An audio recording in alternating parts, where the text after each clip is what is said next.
What is going on, guys? Welcome to the Wednesday night live stream. A little bit of a late start. The YouTube gods were messing with something in the back end, and I somehow logged in my other YouTube account, even though it's went to go start the stream, and then I went to go edit the stream, and it was gone, and I couldn't access the stream. So, anyways, we are now back in business. Sorry for the delay, and welcome to the Wednesday night live stream. Better late than never. Perfect.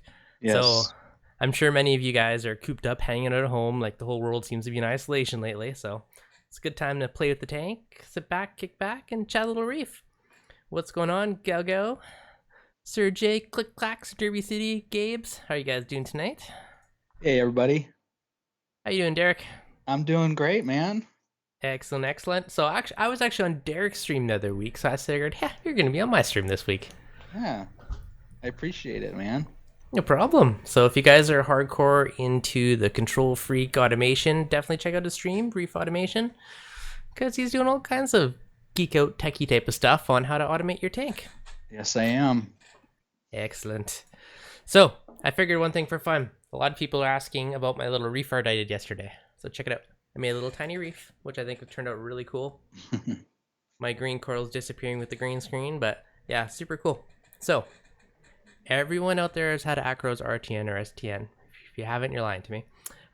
So really cool use. If you're like me, you could never part to throw out this little frag that you spent $80 on, and I had this pile of skeletons building up for years, and finally I figured out a good use for it.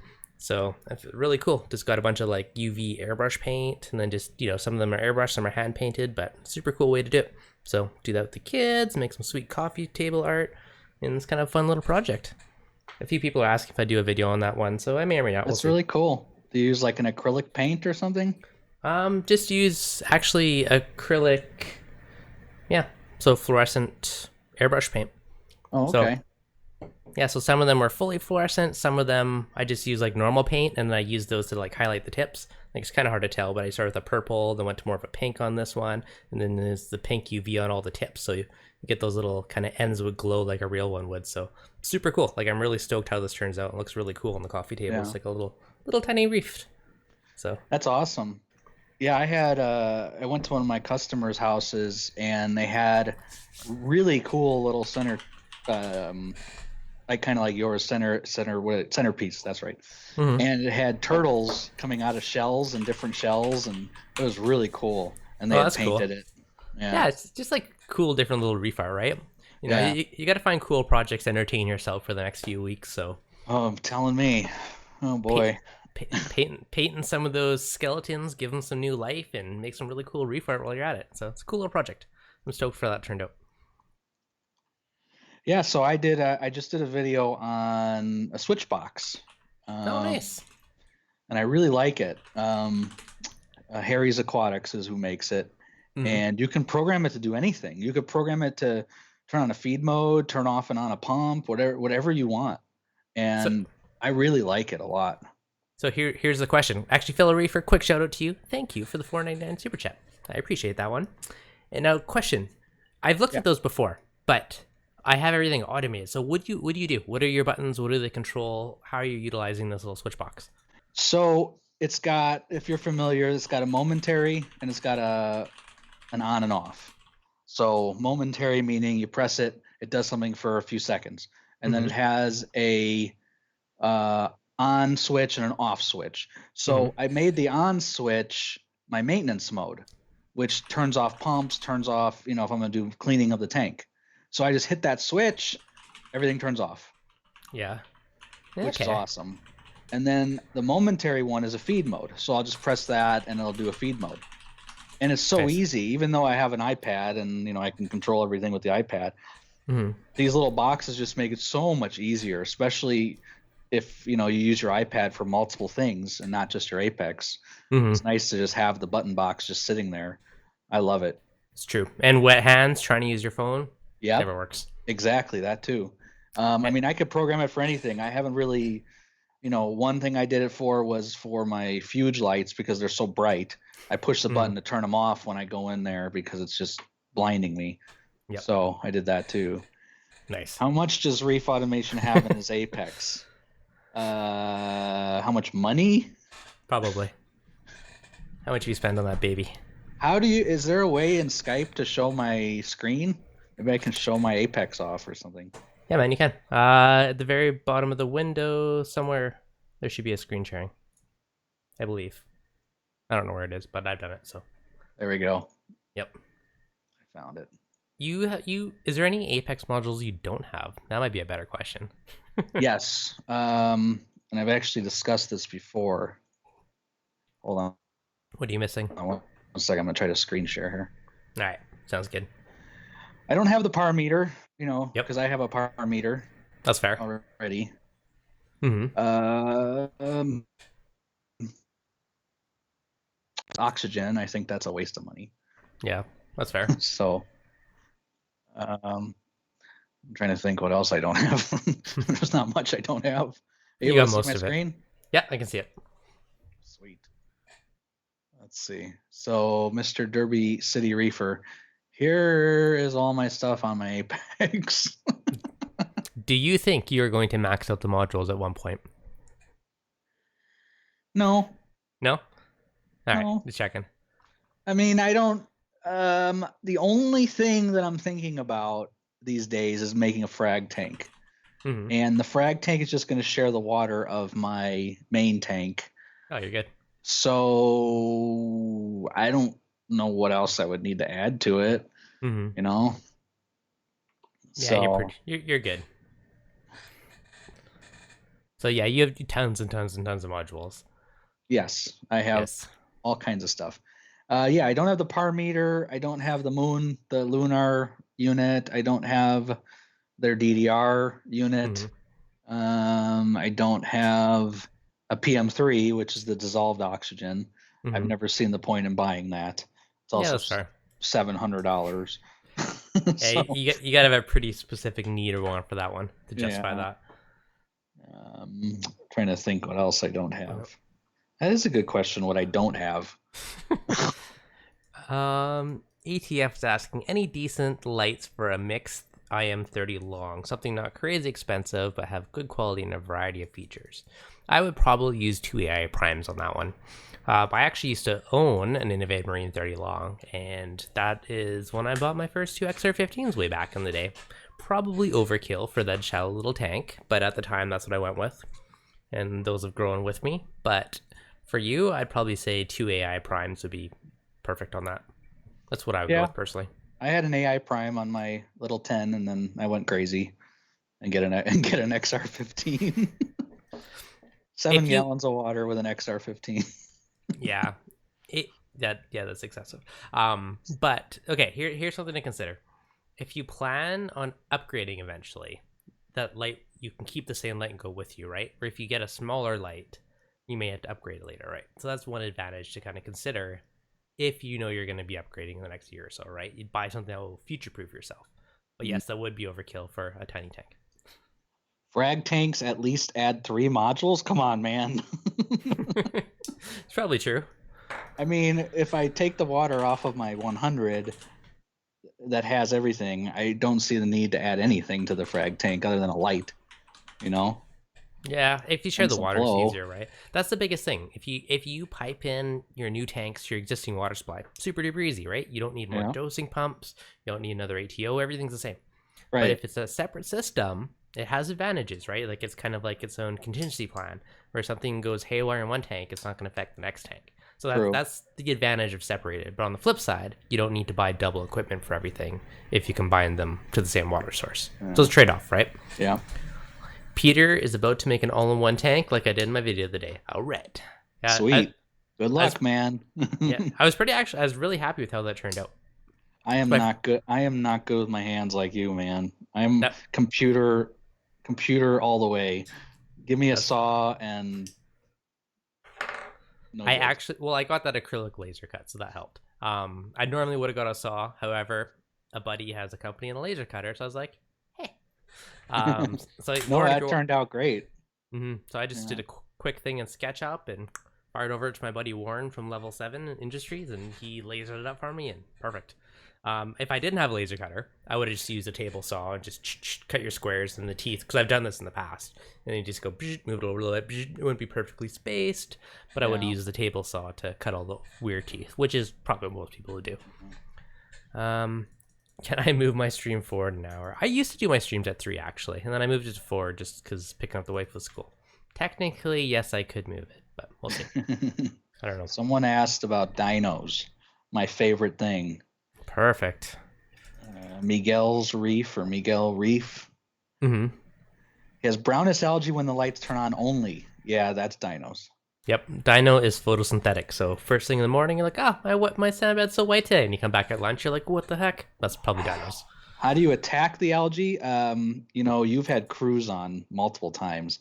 Cruz has the best method for getting rid of dinos. I used his method, and all of my dinos have been gone for many, many months now.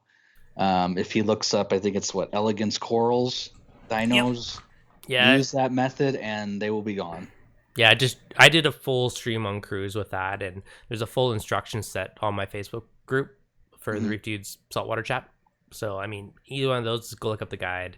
Oh, that's or right. Watch the video. You did do a video on it. That's right. Yep. I actually had to deal with dinos in my own tank not too long ago. But they're gone and they haven't returned since I did that. Yep. Okay. So here's the quick and dirty rundown. 1, watch that stream. 2, if you want to beat it.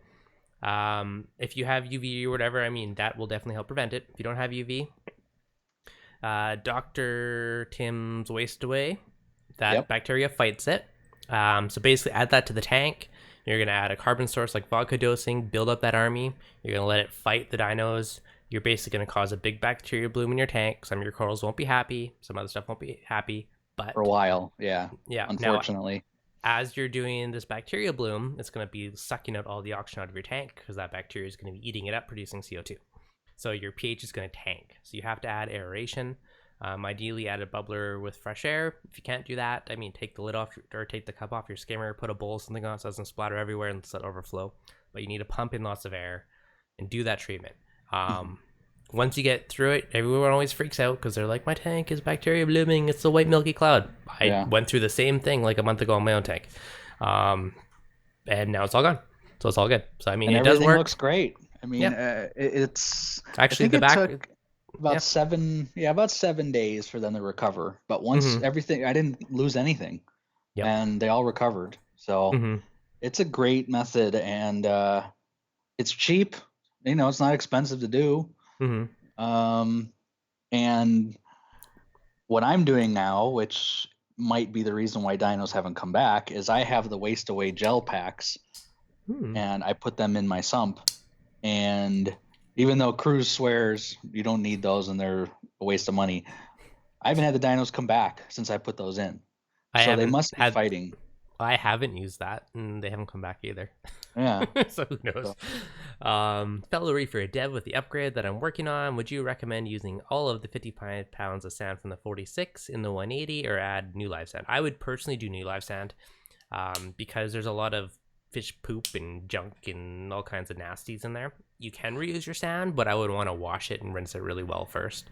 Like, you put it in a bucket, swish the heck out of it, dump out all the gross, nasty water, do it again, do it a bunch of times. That's if you want to preserve your bacteria.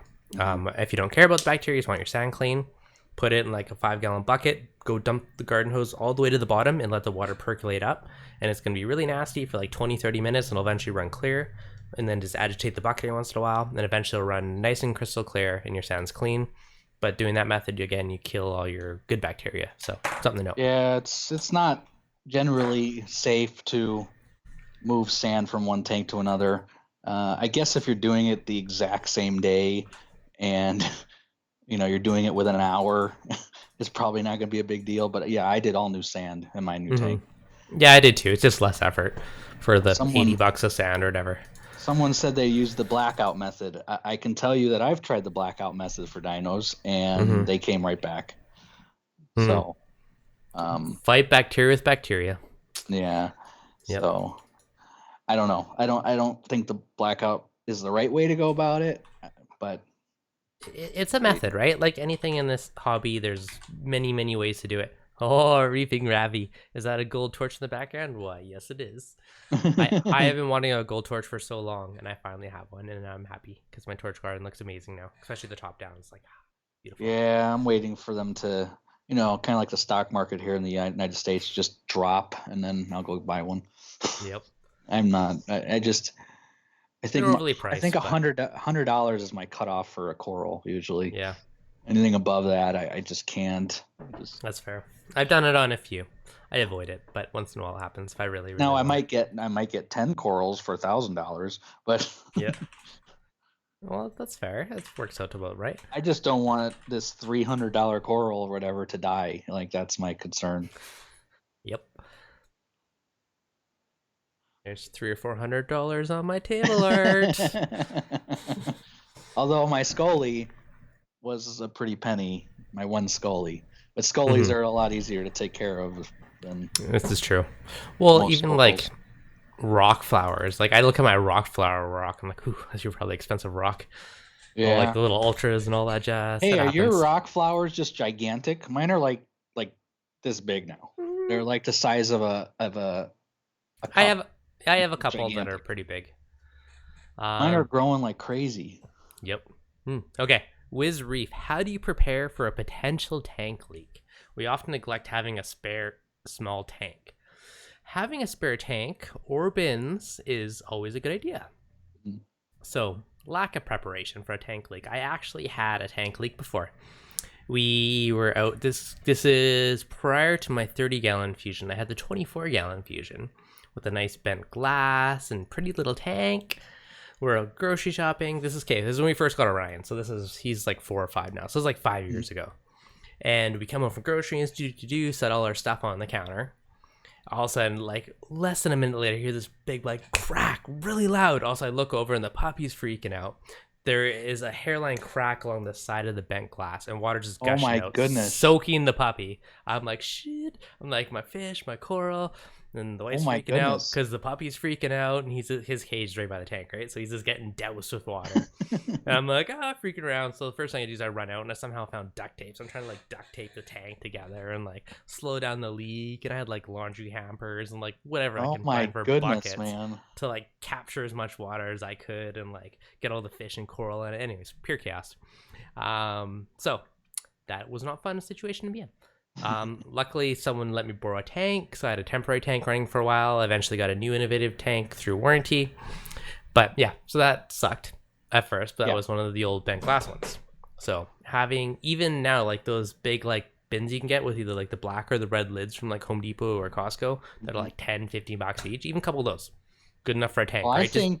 I think the ones that are for shoes, the kind of the low boys that are really, really long. Those bins, that's what we have. And when I did my tank swap, I had about 5 of those, and I was able to get 55 gallons of coral all in those bins. Nice. And the fact that they're low and larger, you can get a lot of stuff in there. Yep. But that's what we used. I would say I just developed this contingency plan in my head 30 seconds ago, but a couple decent sized bins that you could use to store all your saltwater stuff, right? So have those bins anyways for all of your extra supplies, because we know everyone builds it up over time. Yeah. And then, if you need it, dump it out, instantly throw your water, all your coral stuff in there, right? Just make sure you have a heater for it, a power head. That's basically all you really need is a heater and a power head. And then you could use that temporarily. So like those little Rubbermaid bins or whatever, that'd be perfect. But, yeah. There you go. Contingency plan right there. Man, that must have sucked. Yeah, I had acrylic tank and it started bowing outwards, and I replaced it like a week later. I was like, I'm not letting this thing crack. Man, that would have sucked. Oh yes. Rasta, until you get a gold torture tank, you don't realize how awesome they are. Like the one in the background, like the colors don't do it justice. Like I just filmed a quick little video clip like a couple hours ago of the tank just to use for the background. Everyone's home now because everyone's contained, so I didn't want the live camera out there for people walking by it. So I just filmed a quick little clip for that one. But yeah, in person the colors are just amazing. How big are they? How big is the one you got about? It's almost 2 heads. It's like splitting, and then it's like a decent little size. It's not bad. Yeah, I have no room for any more corals, so if I'm gonna get one, it's gonna go in the nano probably. I keep telling myself that, and I keep finding space. So there's Well, always room for one more.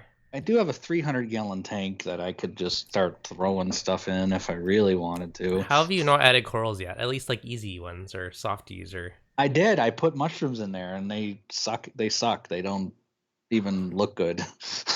Well, you see nicer mushrooms. I don't think I don't know why. It could be because I'm not dosing anything. Oh well, yeah, well, probably if you're starving Yeah. them. Yeah. Okay. Yeah. All right. So that's the thing. If your temporary tank is long term, you probably need a doser. You probably need some lights, all that type of stuff. Is that a holy grail? No, no holy grails. There is. I don't know. I got some like super duper green ones. I got a purple one with yellow tips. I got a green with yellow tips. I got some dragon soul. I got some gold. I don't know. I've had a little torch obsession. Actually, I'm like, I have a Gani rock, a torch rock, an Acan rock. Yeah, there's lots of little obsessions. That happens. How about Zoas? Mm-hmm. Yeah. Oh, okay. So another thing, one of my buddies who you've seen because I've done videos on his tank, he had like this big, massive rock of Zoas, and he's moving, so we got to shut down his tank. So I bought all his coral off him. So my whole sand bed is basically Zoas in my big tank. Plus, I have a tank beside me all Zoas. So I just knocked off a coral. So I have crazy amounts of Zoas now. So the addiction is real. Run out of room, coral upgrade time. Yeah, half the reason for upgrading tanks is literally, at least for me, it's always been like, oh, I'm out of coral space, need a bigger tank. Like Yeah, even now, I just did that Mhm. a year ago. even now, I have my lagoon tank. It is packed full of frags, like all my extra coral and growing out stuff. Because like out of these tank shutdowns, I'm like, I didn't want to throw everything in my new tank, so some of them I just glued to discs and letting it grow in this tank. But I added frag racks all along the perimeter of the glass because I have no space. And now I'm debating if I'm gonna sell the lagoon and upgrade to like a bigger custom one, like a 2 foot by 7 foot or something. After all that work? Yeah, I know. We'll see. Still debating. Well, I want 2 tanks. I have too many tanks. I just want a nice frag grow system, and I want my display tank. Okay. And I currently have a lagoon tank, and then I have the Red Sea tank, which was a quarantine tank that's now a Zoa tank, and I have my old Sump tank, which is now a fish quarantine tank because I got a few new fish that are on the floor being quarantined, so they're in quarantine for a couple more days, and then go to the big tank. So too many tanks. I know, exactly. I feel like a crazy tank person. Yeah, that's what happens. Yep. Like I said, a frag tank is the only thing I need right now because my stuff's starting to grow, and I have nowhere to put it, and my nano is definitely not big enough, and I do have the 300 that I could convert into a reef if I really wanted to, but then I have to take all the fish out. Yeah. I'm not doing that. Nope. How do you learn to green screen for live streams? Looks great. Well, thank you. I don't know. Maybe one of these days I might do, not really directly reef related, but I might do a video on like how I do videos or how I do things. Like I might do some more technical how-tos. I've always been on the fence because it's not directly reefing, but I still get asked a fair amount. So I might do like, here's my gear, here's my thing, and do kind of like a behind the scenes type of video, which might be fun. Well, you did paint your wall. That helps. It does help. I used to, in my old office, there was like a header on the top for like where the ventilation is and the drywall thing. I had a big green screen. I'd magnet it up every week and like prep it. And all this time I just painted the whole wall green. So makes my life less setup time. Way easier. Yep. Aussie Dan, do blues/UV have much of an effect on par when ramping up as compared to whites? Yes, they 100% do. Blues are actually majority of your par. White has a lot of par as well. So if you have your blues on, you're going to get, X amount of par. If you want more par, then you could add your whites as well to boost it up more. Next week's video, I may dig into, because I've had a ton of people have asked me, do I want the Radeon Blues or the Pros? So I have one of each on my tank right now. So I have both lights. So I've been playing with them, trying to like get a good feel for it for the last week or two before I actually do a video on it. So that might come. I might kind of dig in and kind of talk about that because I get asked like every day which one to get. So we'll see. That might be the next week's video. How are the parameters in your tank, Devin? My nutrients are way too high. I finally got my Refugium going, so that will hopefully help. Cleaned the skimmer today. But yeah, I don't have any filter socks. I don't have a filter roller, and I know that's a good chunk of it. So now that the Chato's on there, it should help slowly start sucking it back down. And I have not added my filter roller yet because I was looking at doing a custom sump. Because I kind of want one with like all the lids and everything, so I've been looking into that. And I don't want to change my plumbing twice, basically what it comes down to. So you didn't put the Clarisy in?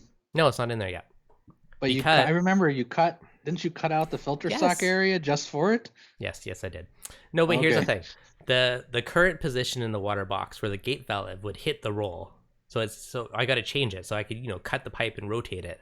But because it is metric pipe, not standard piping, I had to buy all these special adapters. So I'm like, if I don't want to change it twice is basically what it comes down to. So I just haven't put it on yet because I'm looking at I was actually looking at the Geosumps where they have like the built-in filter roller, which is super slick. And then you get lids on all the chambers and all that jazz. So yeah. Well, Trigger just made some new ones that have filter rollers in them too, and they're really nice.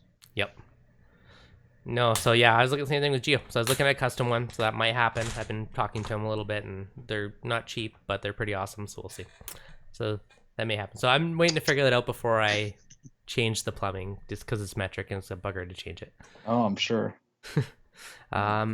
How was it when you insta-stocked? Did you get any spikes? No spikes for ammonia or any of the cycling stuff.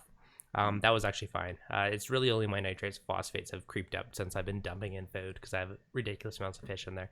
And I have a few more wrasses and anthias on the floor that are going in, so I'm cutting myself off for fish now. What kind of anthias? Let me look at the list of what I ordered. One sec.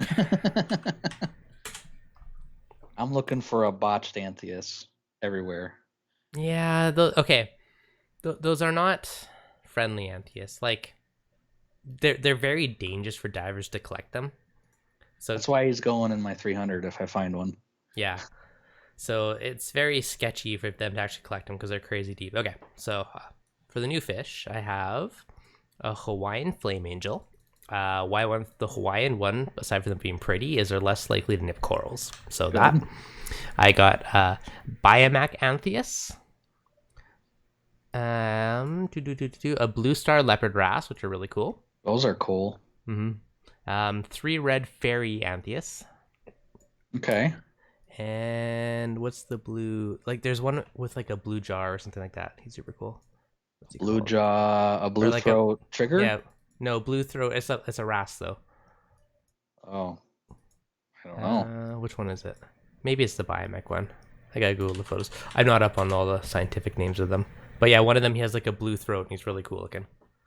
So, yeah. Yeah, I have lyre tail Anthias in my 300. And I've had them for quite a long time. Nice. Someone asked something. There's been a few questions. If I missed your question, I do apologize. Just ask again in the chat. 3 lyre tail. Yeah, lyre tails are pretty.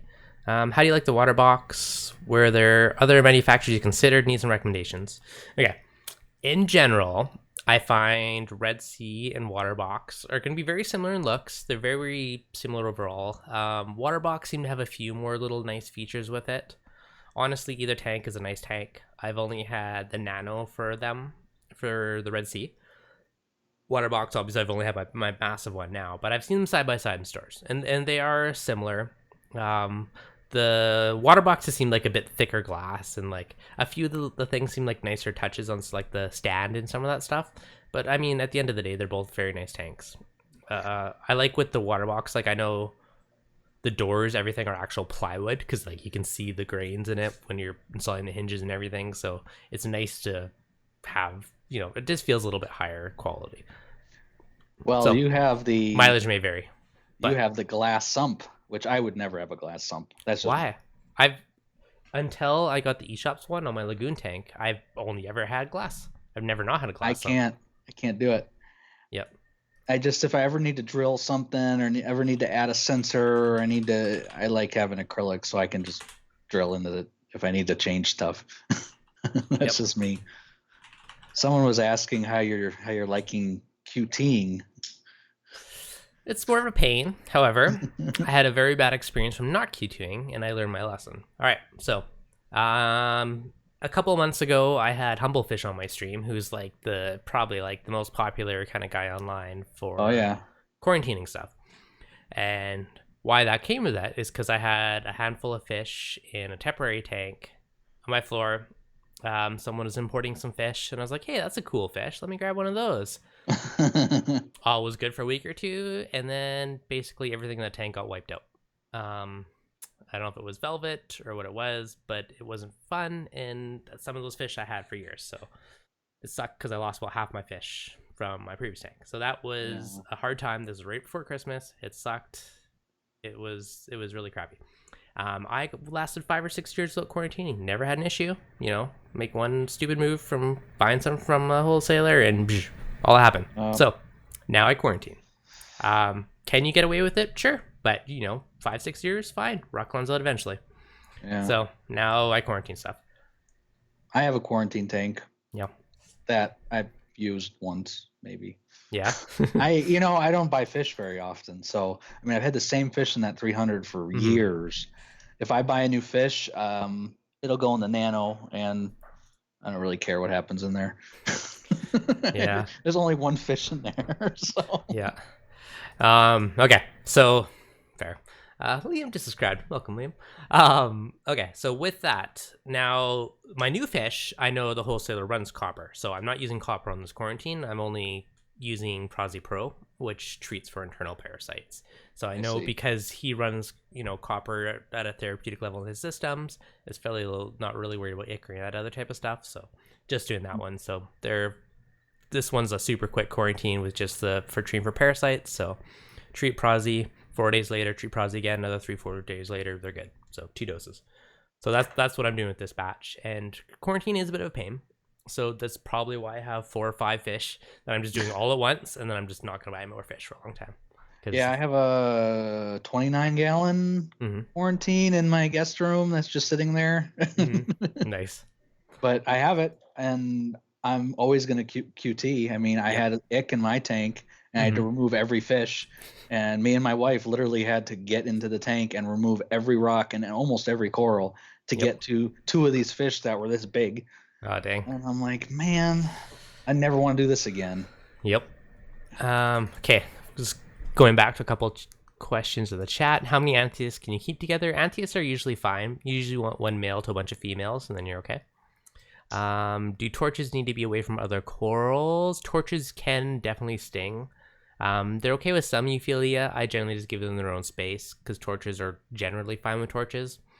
I did read online somewhere that Indo and Aussie may or may not play nice. I had them touching and they're fine, thankfully, because I put it with my brand new one, so that's good. Russell, for a Triton method, use normal or other methods if I have a clear water scrubber instead of Refugium. I would use other methods is the Refugium, right? Whatever one's for Refugium. Algae Scrubber is basically replacing Refugium, so use whatever method. I think that's other methods. Yeah, the Triton method requires a Refugium, but the Triton method can be used with an Algae Scrubber in its place. Because an Algae Scrubber is basically a Refugium. That's basically what it is, in a nutshell. Speaking of clear water scrubbers, I have one on my floor. Oh, look at that. I know. I keep debating how I'm going to throw this on my lagoon tank. I have one. Yeah. I have the same one. I finally dug it back out since I moved tanks, and I've feel like I should throw this on the lagoon so I can just start dumping more food in there. Just haven't done it yet. So Tom apparently would like me to ask Neptune when they are coming out with lights. We could call them together, Tom, and see if they'll give us an answer. I don't have any insider information. Rasta Reefs. I heard some concerns around larger tanks for water box not being narrow braced. Not a concern, at least in my opinion. It is at least my tank is 200, 180, 190 gallons, whatever it works out to, 200 gallons. That's awesome. And it's 3/4 inch glass. Like, it is thick and freaking heavy. That sucked carrying up the stairs. But I have zero worries about that. There is no bow. There's nothing. That thing is thick and built like a tank. And I don't mean a tank. Yes. I mean like a bulldozed army tank. Like, it is tough. Glass is so much cleaner. Yep. Where's Waterbox based out of? Are they in Florida? They sure are. They're in, is it Fort Lauderdale? They're in Florida. Yeah, I've been to their studio. I was on some of their live screens one day. Yeah. Yep, I snuck in. Appeared randomly. I was there. Yeah, I have an Innovative Marine. Mine's a Innovative Marine 100 or something. And they're really well built. Those tanks, man. Yeah. They definitely are. Hunter W, going to do a DIY all-in-one. Whose ATO tank did you use? That was my water box ATO. I honestly opened it and I was like, this is polished glass, leveling mat, like perfect silicone seams. I'm like, this is the nicest freaking ATO tank I've seen. So I because I'm using my auto water change bin and I wanted that space for my calcium reactor, I'm like, well, I don't have a use for it. So I'm like, this will be a sweet little tank on its own. It turned out great, man. It really did. Like, you don't want me touching silicone or any of that stuff. Yeah. Like, it turned out great. Yeah. 2 please, 199 super chat. Thank you, 2 please. Mighty kind. Thank you. Insta Reef, what is up? How you doing? Melly Reef, hope I'm saying that right. What is your take on a baffle sump? You 100% don't need baffles. Baffles are just a way for you to like organize and separate stuff. No baffles makes it really flexible because you can use that space wherever you want. The only one disadvantage is your ATO isn't going to be as precise because it requires your whole sump level to drop. So I'd probably still throw in 1 baffle just for the return pump so your ATO is more precise. But aside from that, I mean, you could just have 1 big chamber and you're fine. Yeah, the only issue you have with that is micro bubbles sometimes with no baffles. Yeah, could be. But I mean, you could have your skimmer in the front, and if you have like something in the middle. Let's see, how you are to noise is how I am to micro bubbles. I can't stand micro bubbles. I hate them. Well, just get a skimmer that doesn't make micro bubbles. Oh yeah, just do that. And that's fine. Yeah, no problem. Oh, good. Yeah, no problem. So yeah, do you need baffles? No, I would still have 1 with the return pump though. The same, never keep your tank, including going to a new. But if you have a brand new tank and you just add fish, I mean, it's fairly low risk. But when your tank's been up for years and you have a lot of fish, I mean, it incrementally increases the risk as time goes on of introducing something, right? And potentially affecting all the fish that you've had for years, especially once, you're attached to them, they're your pets. So brand new tank, like I would go sit in the store and just watch fish for a while. Like I just stare at them for like 20 minutes, 30 minutes. You make sure ideally if you see them eating is always a good thing. Make sure they don't look stressed or skittish. Make sure there's not cloudiness in the eyes. Like if you really give it a good look and just make sure nothing's there, I mean, it's a pretty good kind of smoke test. Obviously it's not 100%, right? Because there could be parasites inside, there could be other stuff, but did someone ask if you shouldn't QT on a new tank? Is that what they asked? Well, in theory you should QT on everything, but I know most people don't, so I'm just giving you both sides of the equation. Yep. Scotland, you got people from Scotland in here. Worldwide, what is going on? Scott from Scotland. Hopes everyone is safe during these hard times. Reef tanks rule. Yes, they do. Do love reef tanks. It's a good way to distract yourself and, I don't know, give your tank lots of love. You guys are likely cooped up at home like everyone else. Give your tank some love. I wonder how the hobby is doing. Like, I wonder if people are just buying tons of stuff because they're home and putting upgrades in. Well, you're going to have 2 groups of people. If you have the ability to work from home, you still have an income, you're likely spending more on your tank because you're looking at it every day, you're ordering more supplies. You're like, I'm going to do this project, I'm going to upgrade this. However, if you're one of those people that work in a service or somewhere you're not able to work, you're probably being very skimpy on the tank because you don't have the cash flow coming, right? So it's 50-50, like it really depends. Like it's from Wales too. Dr. Wealth of Magic. Welcome. If microbubbles get in, there's no baffles, nothing to do. But you could even use have you know those thicker coarse sponges? You could even put one of those in as like a bubble trap, right? Like the water box actually has one between the last 2 baffles. It's to stop stuff like shade or anything make it into the return pump. But you could just use a big sheet of that and put up a wall that's kind of like a mock baffle, but that would be enough to break it up and prevent a bunch of the baffles. Do you get enough flow at the peninsula? You get enough flow at the front end in there? The torches are about 1/3 away from the end, so you can kind of see you get blast going up. So I have 2 MP60s, and there you go. I have one on either side of the overflow. I had 40s. I decided to upgrade to 60s because I didn't want to have power heads anywhere else, and I know the 60s are overkill, but I can turn that down. I think they're running at about 55% on Reef Crest, and I have them alternate. So as one side goes up, the other one goes down. They kind of alternate which one ramps up and down. So that's how I have them set up. And so far, everything seems pretty happy. Like, if you look at the torches above my head, you'll watch them and all of a sudden they'll go, whoo, and they'll get lots of flow, then they'll dial down. The gold torch on the side's kind of behind another rock. It's kind of so it's getting blocked from some flow. Like you can still see it moving around, but not as crazy as the ones above. But Yeah, my concern, I like peninsulas, don't get me wrong, but my concern has always been as those corals grow, is flow going to be an issue in the front, And then you have to put a silly power head right in the front of the tank. I don't And want that's always anything been my anywhere else. concern. That's why I got 60s. But like even like the gold torch, you can still see it moving around, and it's behind another rock, so it's still getting decent flow. It's not blasted, but it's enough. So yeah, I could crank up the power heads more if I wanted. I mean, they're still a good. I think they're like 55%, so there's still lots of room if I need to crank it. But and does it have a full side overflow, or is there like just a small little overflow at the end? Center column of it. There's enough space for the 60 plus like another inch and a bit on each side. Okay. Yeah. Scott.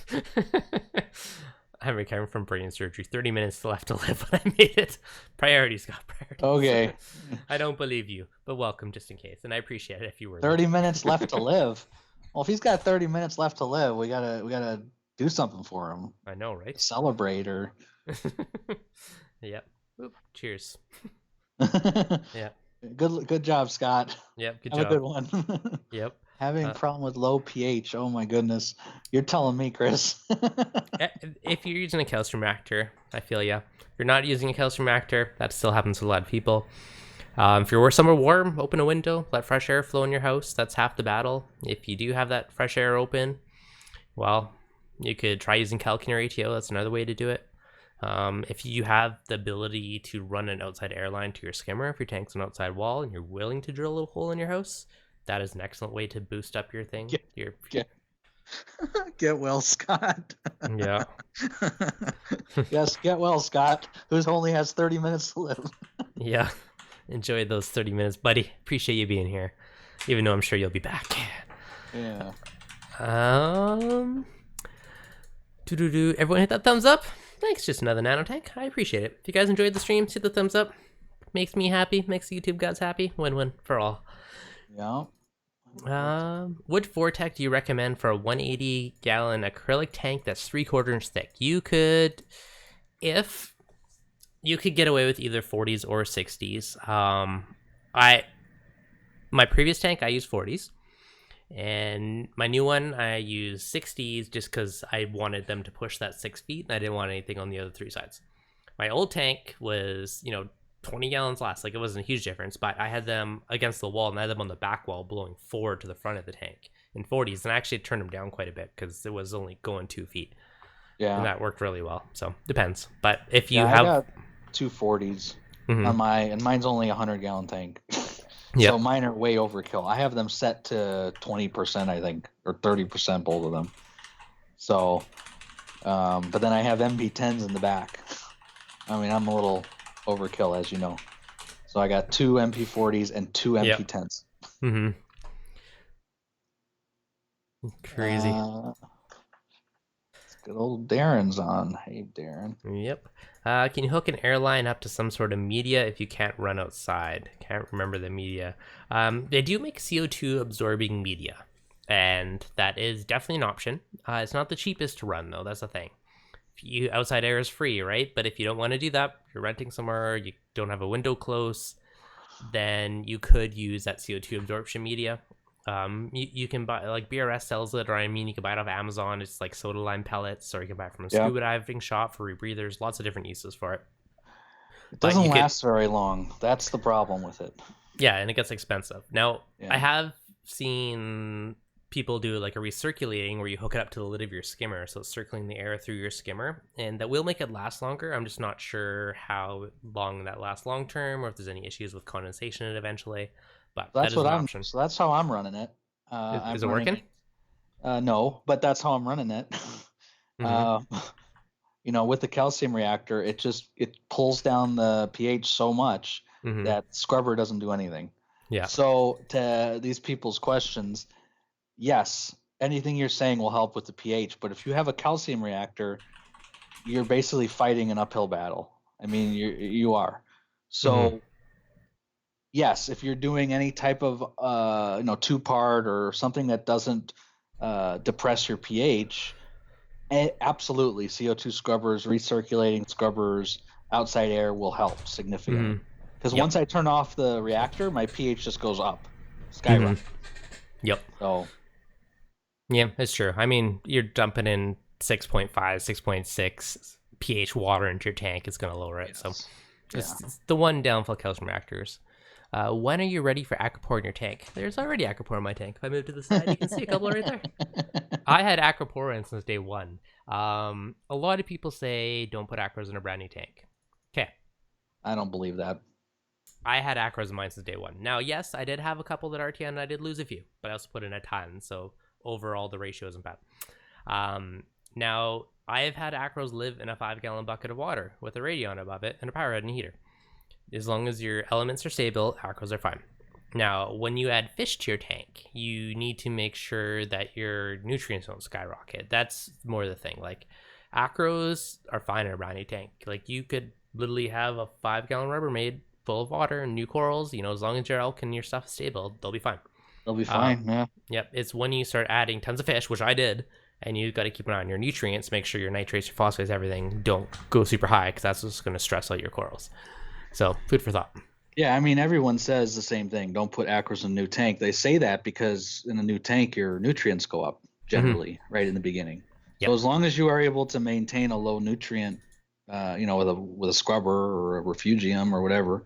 I mean, I've had acros in my tank since day one. You just have to monitor your levels real closely in the first couple months. And they do fine. Yep. I mean, I agree. Like, corals are probably, like, I don't know if I throw an acro or tank cycling, but I mean, you could probably throw in like softies or an LPS and it probably wouldn't even care. yeah. So, like, as long as none of your levels are crazy out of whack, like, a lot of them are fairly hardy. Acros, I mean, I know the WWC BRS videos, they said wait till you got coralline algae, but it will still be fine. Like, it might not thrive and go crazy and encrust until that point, but as long as your parameters are stable, that's what it really cares about. Yeah, it's all about stability. Especially in the beginning, because it's going haywire. But so the longer you wait, the more your tank is stabilized, the higher chance of success. I think that's kind of why they preach that way. And actually, having fish is good in the beginning because you need to get that nitrogen cycle going. So having a coral too in there is fine, but have a fish in there too. Yep. Have a damsel or something in there. So, I mean, or just you dump in copious amounts of bottle bacteria, which is what I did. Yes, yeah, you can do that, which I have done. Biospira is if I knew about Biospira, I would have got stock in Biospira because that's all I've ever used. Yeah, nice. I love Biospira. Okay, let's go throw before I'm losing all these comments. HB's Reef Creations. I like free. So this is talking about the outside airline. My wife hates the idea of me drilling outside air. Would running a line to my garage work? I would just be cautious, like make sure you're not idling your cars in there at the garage door, because then you're just sucking in that nasty CO2 air back into your tank. Yeah. If you do run a line, I mean, the thicker the line, the better, because you're going to get it restricted and kind of choke it down if you're going a long distance. So food for thought. Insane Reef, thinking of going with 2&Z streams and with C-sweeps. Good old C-sweeps. Yeah, I mean, 2&Z, those streams, they can push pretty good too. My stand is steel sprayed with rhino liner. Nice. What power head should I run in a 75-gallon peninsula? There is many options for power heads, and honestly, any power head is going to work. Ideally, a DC one where you can vary the flow so it's not consistent all day long. Now, what you want really depends on you. My Zoa Red Sea Coral Team tanks I have using the AIs on it, the Nero 5. My big tank, I'm using MP60s. My Lagoon tank, I'm using MP40s. My fancy rimless tanks, the nice ones, like I don't want to see cords and wires, so that's one reason I love the Vortex. There's no wires, right? There's nothing going over the rim. I don't have to worry about stupid little cutouts for a screen top. I can put it on. It's nice square, nothing like that to deal with. So for that reason alone, I'm a huge fan of the Vortex.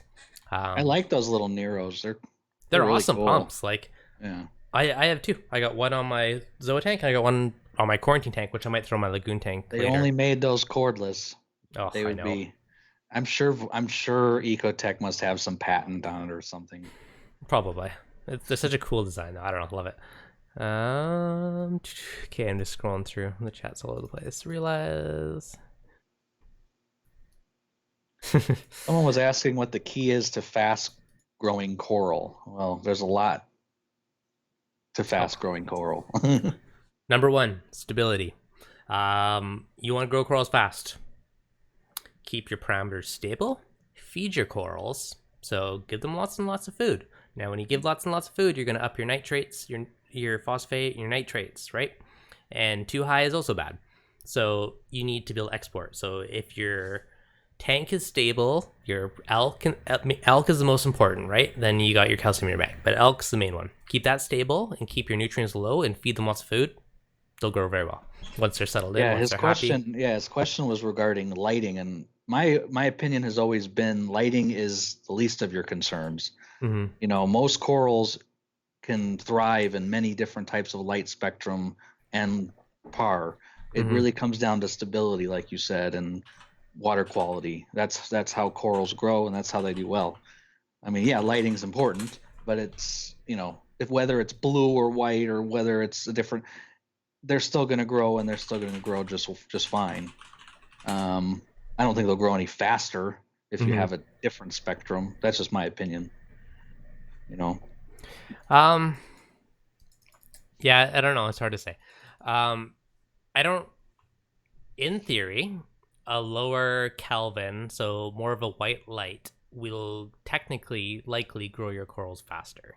However, more of the blue heavy spectrum is more likely to give you better coloration in your corals. Yeah. So it's hard.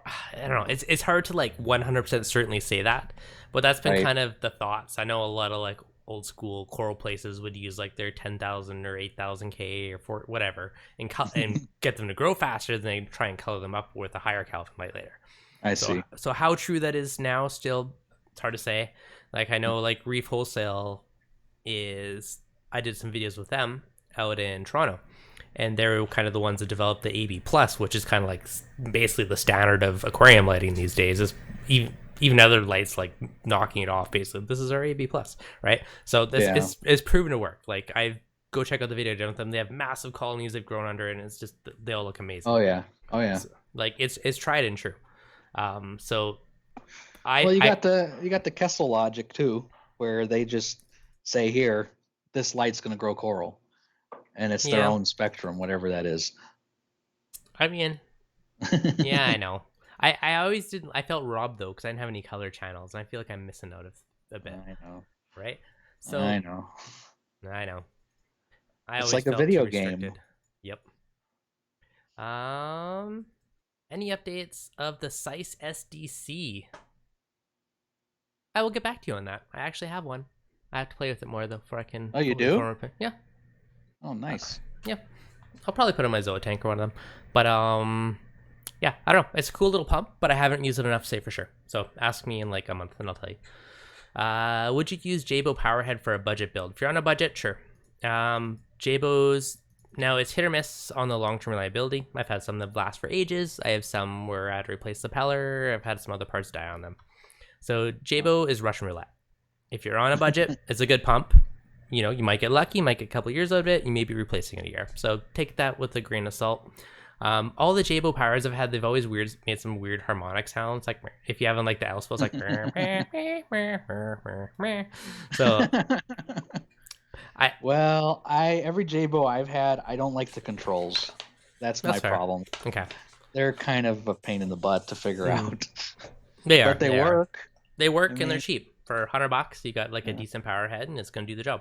If it's in your bedroom, probably not. If it's somewhere else where you're not as concerned about weird little harmonic sounds, you're probably fine. You know how you are with noises. Yeah, I don't like noise. I like my tank super quiet. So the power return pumps for me have been pretty solid. I've owned many of them, and I think I only had one that ever died on me. So the pumps are pretty decent.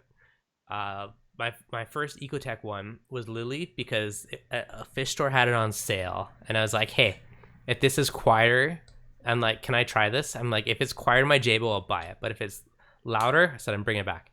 I took it home and it was quieter, so I'm like, damn it. So then I bought it, and that's all I have. It was every return pump I have is a Vectra.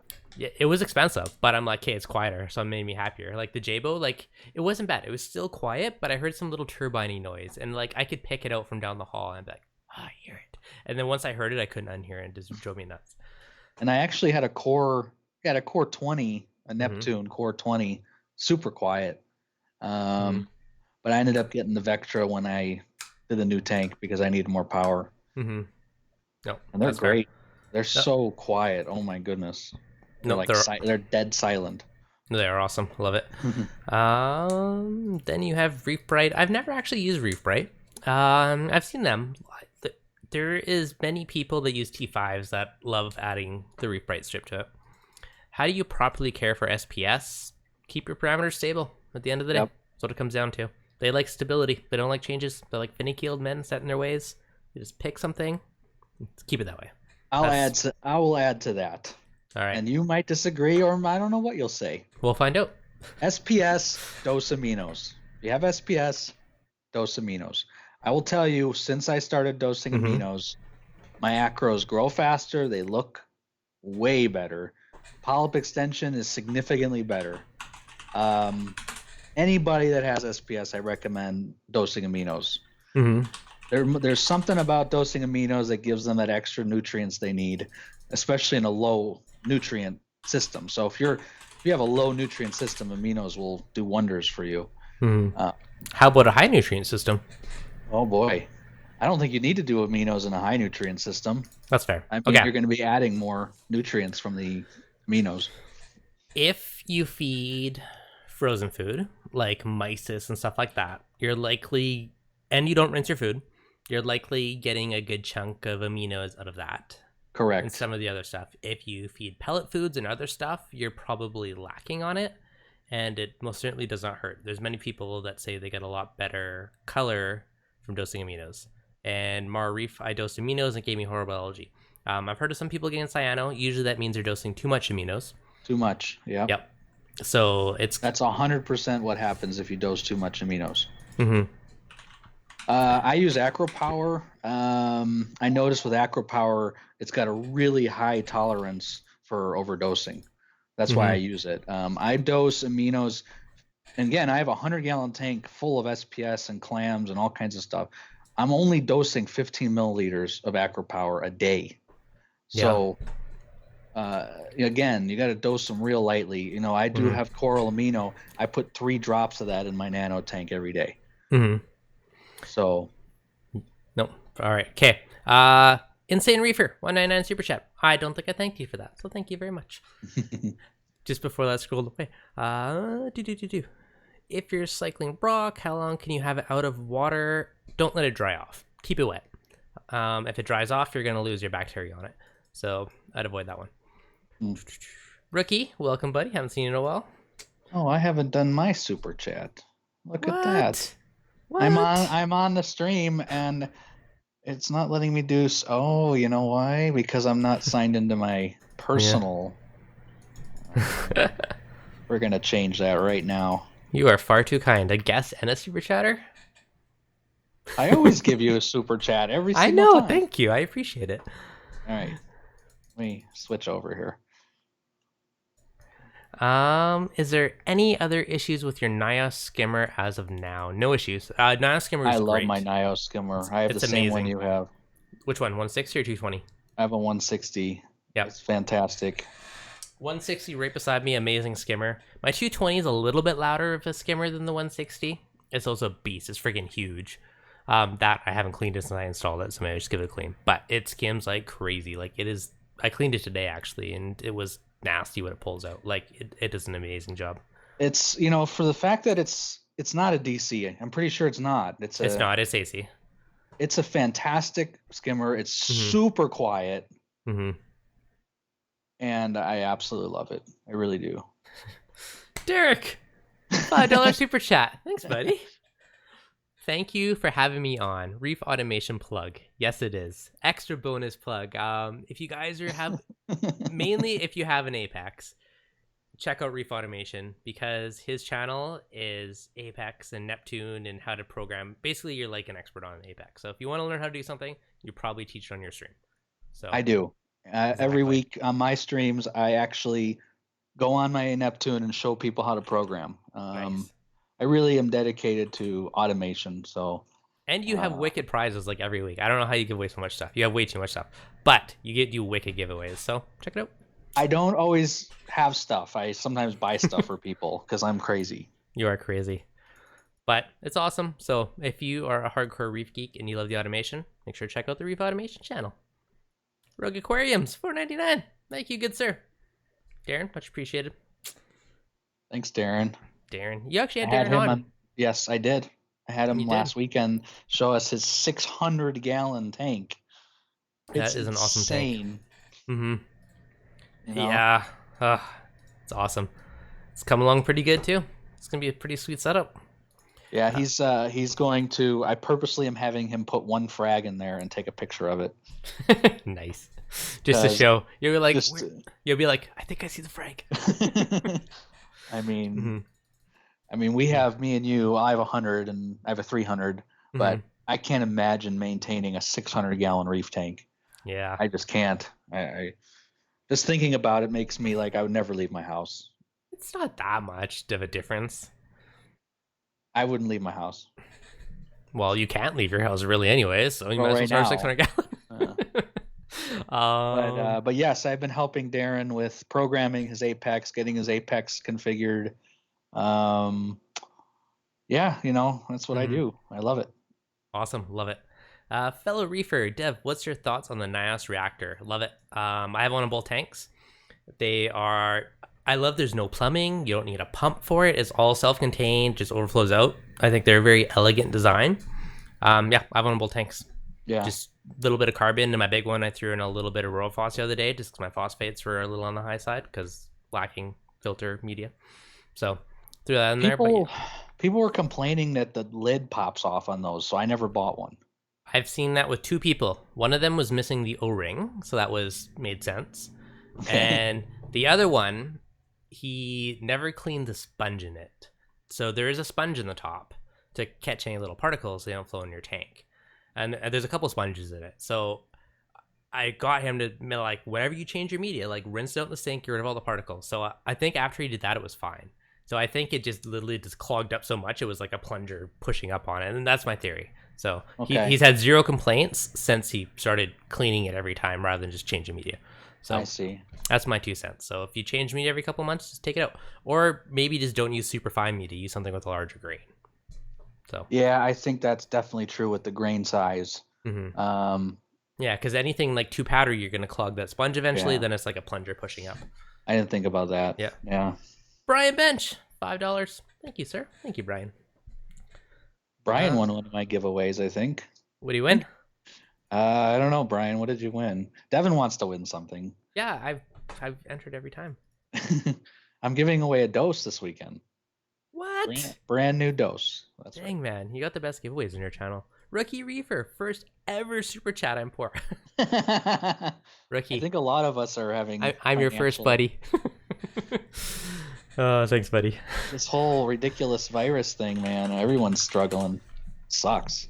Yeah, it is crazy. Like, thankfully, I work from home. So, I mean, I'm fortunate that way. Me too.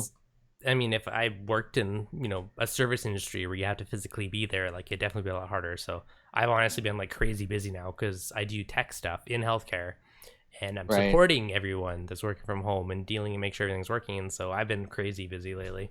But well, knock on wood, Arizona here has a very low count of the virus. So, I'm staying home, but still Arizona, we haven't closed everything up yet, but it's pretty weird going outside and there's not a lot of people outside. Even really most of the shops are closed. Like, I don't know. It's almost surreal. Like, if you think in like 100 years from now, they're going to be like, oh yes, the great isolation virus of 2020 when no one could leave their residence. What's incredible, I'm sure you have older people you've spoken to, but I spoke to my grandpa about it. I spoke to my father. Neither of them have had anything like this in their life. Like, this is just crazy. Yep. I don't know. It's almost surreal. Like, it's a weird situation, and it's interesting to think this is going to be some big event in like history books probably in like 100 years. And Oh yeah. yep, it's like, yep. I hope by the summer this is just completely eradicated, because it's hurting, and most of us, unfortunately, economy is just terrible here in the United States now because of it. So oh yeah, Darren's in Washington, where it's like terrible over there. That's where it started, at least. That's what I've been reading. Yeah. And you're our neighbor. Space state. intentionally left blank. I like it. I like it. Mika. Thank you, sir. I think it's Micah. Micah? I think it's Micah. Yeah. Hopefully that's right. Thank you, space intention left blank. I think you say Mika if it's a girl. If it's a guy, I think it's Micah. Micah? Thank you, Micah. Let us know if we're saying it right. I'm curious now. I'm pretty sure Micah. That sounds right. Yes. So do we in Washington? Yeah, Washington is actually the closest U.S. state. It's right below British Columbia, where I live. So one day I'm gonna come visit Darren and check out your tank in person. His looks crazy. He did a fantastic job with the plumbing too. Yeah, it does look slick. Chris Lee, friend running a canister, wanting to know what is the best method to have it set up for biological, says it's an Eheim Classic. If I was using a canister filter, I would probably just have a bunch of bio balls like Marine Pure or Brightwell or one of those filter medias or the eShop's BioLux or one of them. I would just have a bunch of media in it if you just strictly care about biofiltration. The other thing with canisters, make sure you clean it out once in a while so it doesn't get full of detritus. So as long as you maintain it, perfectly fine to do. Yeah, man, I haven't had a canister filter in 10 years. Yep. It's just, wow. Yeah, like he said, you don't want to stuff those things. That's the worst thing you can do with them. Just know that you maintain it. Like, once a month, give it a good swish, dump out all the stuff that builds up, and you'll be fine. Sump's obviously the better way to do it, but if you only got a standard tank, then it's a good way to do it. If you need that extra media, it's a good way to hide it. I don't keep looking at my watch. He's like, your stream's still going? No, that's good. Stop by Bellingham on your way to Darren. Jake, I might actually. It doesn't understand that I have a keyboard and a mouse here. I'm not looking at my watch. You got to look at your keyboard to type? Thought you were a techie. Yeah, no,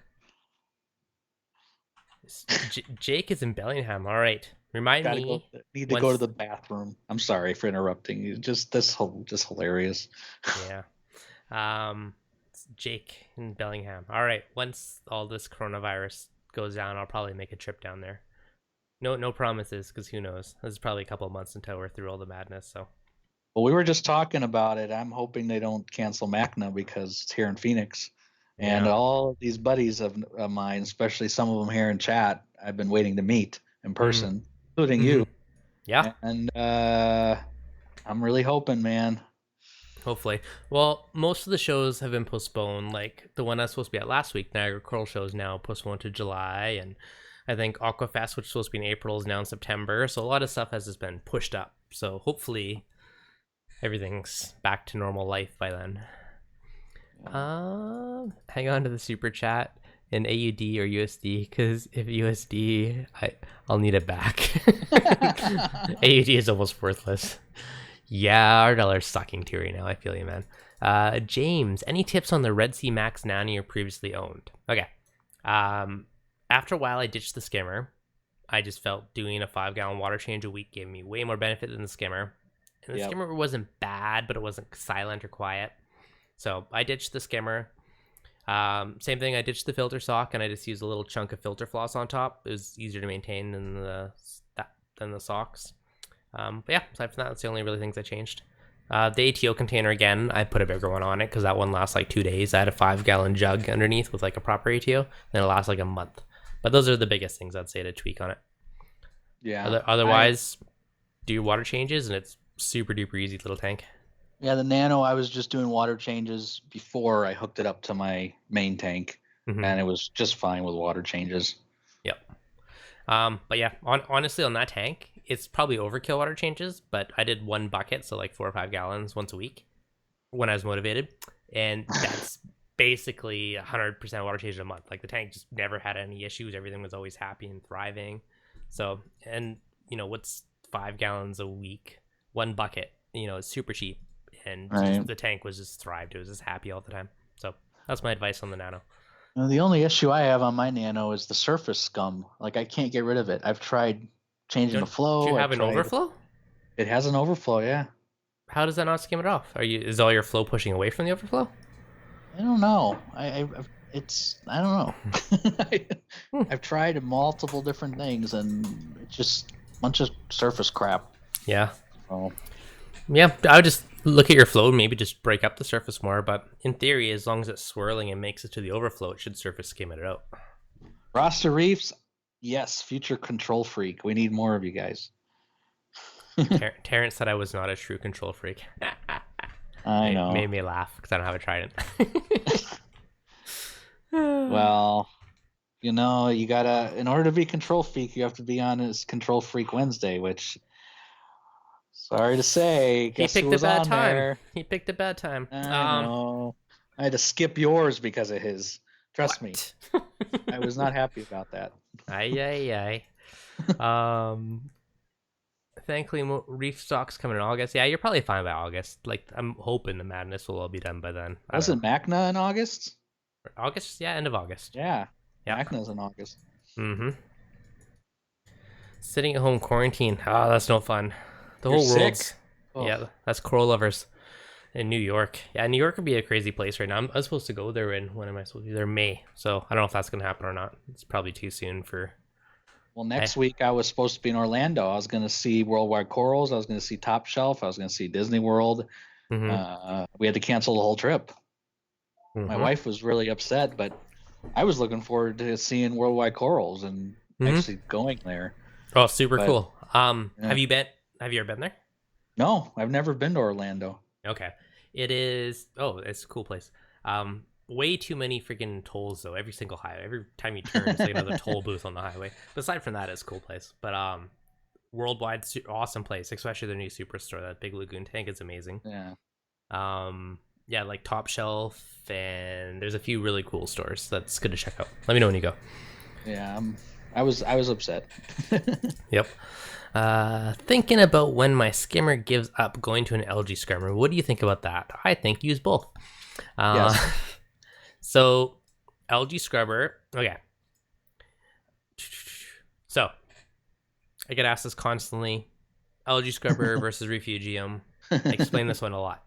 Refugium, both work well. If you use Refugium, the more you spend on a light aimed at growing algae, the better it's going to work. Because you're pumping more juice into your algae growing. Now, a Refugium is less work because you can ignore your Refugium for a long time. It'll just get thicker and thicker. It doesn't matter. Algae scrubber, every like 10 to 12 days, you probably want to clean off that screen. However, you have a screen. You have something this big, which can do the same as what a large Refugium can do. So they're very space efficient in their output for their size. But they're a little more work to maintain, but you can also get a lot of it. So there's a few different things. Now, an algae scrubber grows hair algae, primarily, which is very fast growing, and that's why they're so efficient, because hair algae grows fast. It sucks up lots of nutrients, especially if you have like a fish-only system, or because that will also suck up ammonia and some of that other stuff. So there's definitely some good perks to it there.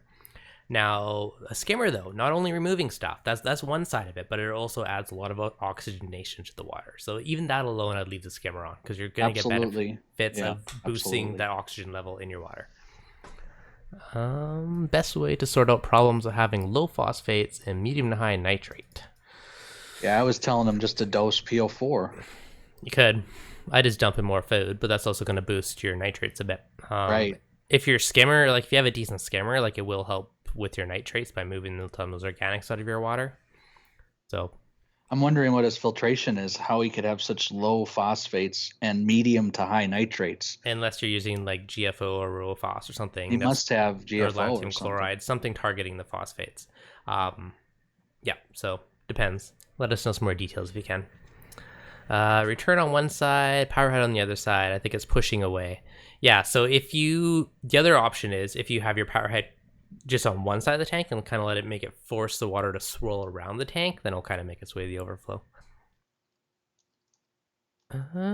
Ba-do-ba-do-do-do. Hair algae growing in my refugium by my macroalgae. There you go. Trying to sneak in some of that turf scrubber benefits in there. Yeah, so what I have in my sump is cyano. Mm-hmm. So I've been pulling it out nonstop. It doesn't get anywhere into my display, but it's in my sump, and I'm like, whatever. Yeah. At least it's in the sump. That's fair. Is it bad to have hair algae growing in the refugium? It doesn't really hurt anything as long as it Actually, it stays in there. helps. Probably, yeah. It's just another algae, right? Yeah, it helps remove phosphates from the water and nitrates over. Yep. So I would say there's no problem with it. Just make sure it doesn't get into the display. Yeah, as long as it stays in your refugium, power to it. Hell, put some snails in there. Put some snails in the refugium if you don't want the hair algae in there.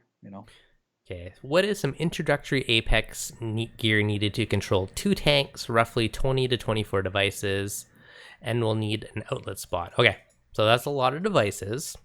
No, it's not. Okay, for an average person, that's not you. Oh. Okay, 2 tips for you. One, you can do it through one controller. Obviously, you'd want a power bar on each tank. You get yourself a nice USB 8A cable, and you can do a nice long thing to connect the 2. Now, if you want different probes on all the tanks, and you need, the PM1 or 2 or whatever modules for whatever probes you want on it. Now, another pro tip for you is use power splitters. So, like, I have all my Radions going to one plug. I have my 2 MP60s going to one plug, right? So I'm not using all these outlets for stuff that doesn't need to be, right? I'm like, here's one plug for lighting, here's one plug for flow. So if you have like equipment, I tend to group them on. I won't do it with heaters, obviously, because you want that redundancy. But in general, I will group like equipment together on a plug and save those outlets because those power bars aren't cheap. Yeah. Pro tip. I have what he said. What he said, because I have my Apex on 3 tanks. There you go. I've had a scrubber for 1 month, PO4 rising 0.5 to 0.25. I don't see it growing algae.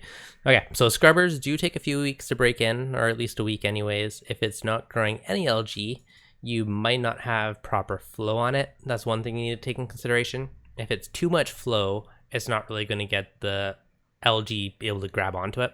So he just said he's running 24/7 lighting too. That's a problem. And that's too much light. Cut that down to like 14 hours, maybe start there. You want water to cover the screen, but you don't want it raging rapids, and you don't want dry spots. So just play with your flow until you get just a nice sheet of water over top of it. If powerhead and return are on the same side, 20 long Peninsula, do you think it will be enough flow? 20 long, yeah, I would. Depends on the power head, obviously, but I'd say you're probably fine. Any power head on a 20 gallon is probably good, as long as it's not like the tiniest little whatever, but I'd say you're probably fine. What are your thoughts removing half of the hair algae from the scrubber? What do you think will strip all of it? All your nutrients one. When I had my scrubber running, I just take a credit card, scrape it all off. Scrape it all off. Yeah. You leave the little bits that are on there, and you're not like scrubbing with a brush, like perfectly sterilizing it, right? You're just getting off the mats, and the little bits are on there. Leave it, throw it back on, and it'll be growing again in no time. Rookie, thumbs up, guys. Thanks, Rookie. If you guys enjoy it, hit that thumbs up button. Good tips on the power splitters. Yeah, power splitters, 100% way to go. So pretty inexpensive on Amazon. Link all your like stuff, and yeah. I hope my dog didn't pee on the ball. What? I don't know. Rewind the stream, watch it later. You'll find out.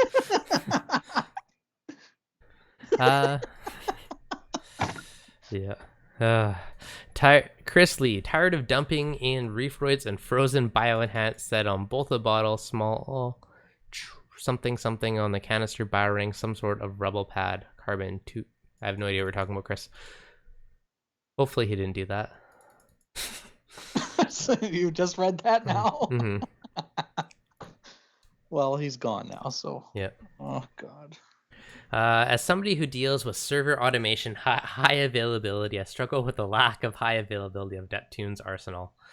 So that is the one downfall that I would agree with on some of the Neptune stuff, is it is a single point of failure. If your brain dies, so does basically everything. Especially if you are using everything plugged into it, like the one link, and not using different power supplies. So like with heaters and certain equipment, I always like to split it out. Like even on mine, I have my 2 heaters going into the like a BRS heater control on one tank, and then this tank is hooked up to the whatever it is Inkbird one, and that goes into a controller. Like it's always best to have multiple levels of redundancy when possible. So kind of food for thought, but yeah, especially if you have equipment that can be controlled, let it be its own system and then plug that into it. That way, if one of them dies, you still have the other system as your backup. Yeah. So that's how I deal with adding those extra layers of redundancy to it. I don't know. I mean, I've never had a problem with my Apex brain before. I have a backup just in case in a box. Mm-hmm. And I just, anytime I make a backup of my programming, I just put it on that one at the same time. Mm-hmm. But I've never had to touch it. I don't know. I had one of the USB cables fall into my tank water and short out, and my whole Apex just went crazy. Oh wow. Those from one of those cables touching the water or falling into the water. So yeah, it can happen. It's one of the things to consider. My RDI unit has 250 TDS. I'm using Fine Filters 4-stage compact RO filter. I live in London. I know they use chloramine in the water. How do I fix that? Well, you can't fix the fact they use chloramine, but you can, however, buy carbon filters that deal with chloramine. They're a little more expensive, but that's basically your option. So he's in London, you said? Yeah, you and me both love SpectraPure. Mm-hmm. So I don't know if he can get SpectraPure out there, but SpectraPure here, they're in Tempe, Arizona, but they make the best filters, I think. I mean, hands down. I mean, I have ICP tests to prove it, like, hands down. Yeah. But yeah, basically they will get the filters that deal with chloramine, and you're fine. Rusty Reef 999 Super Chat. Thank you, sir. Put it towards a San Diego check out the reefing community. I would love to one day. Once all this madness is done, I will come visit. So thank you for that. I appreciate that. Oh, Micah doesn't like Neptune. No. He had some issues, it sounds like. I mean, you're going to have a Neptune shirt on. You do. I mean, I don't play favorites. I've tried everything. Well, not everything. I haven't tried JHL yet, but I got Neptune on one tank. I got E-Curl on another tank. I have, BRS Gear controller on one tank, and I have the Inkbird controller on another tank. Like, I don't know. I'll try anything. I haven't tried Have you tried the Senai that I have tried? I have a Senai. Actually, you have a Senai also? Okay. Well, I lied. It's not mine. It's my buddy's, but I've had it for over a year, so it's close enough. Yeah. I've tried, I don't know. I experiment a lot, though, so I try a lot of different stuff. Yeah. My wife just passed me a note.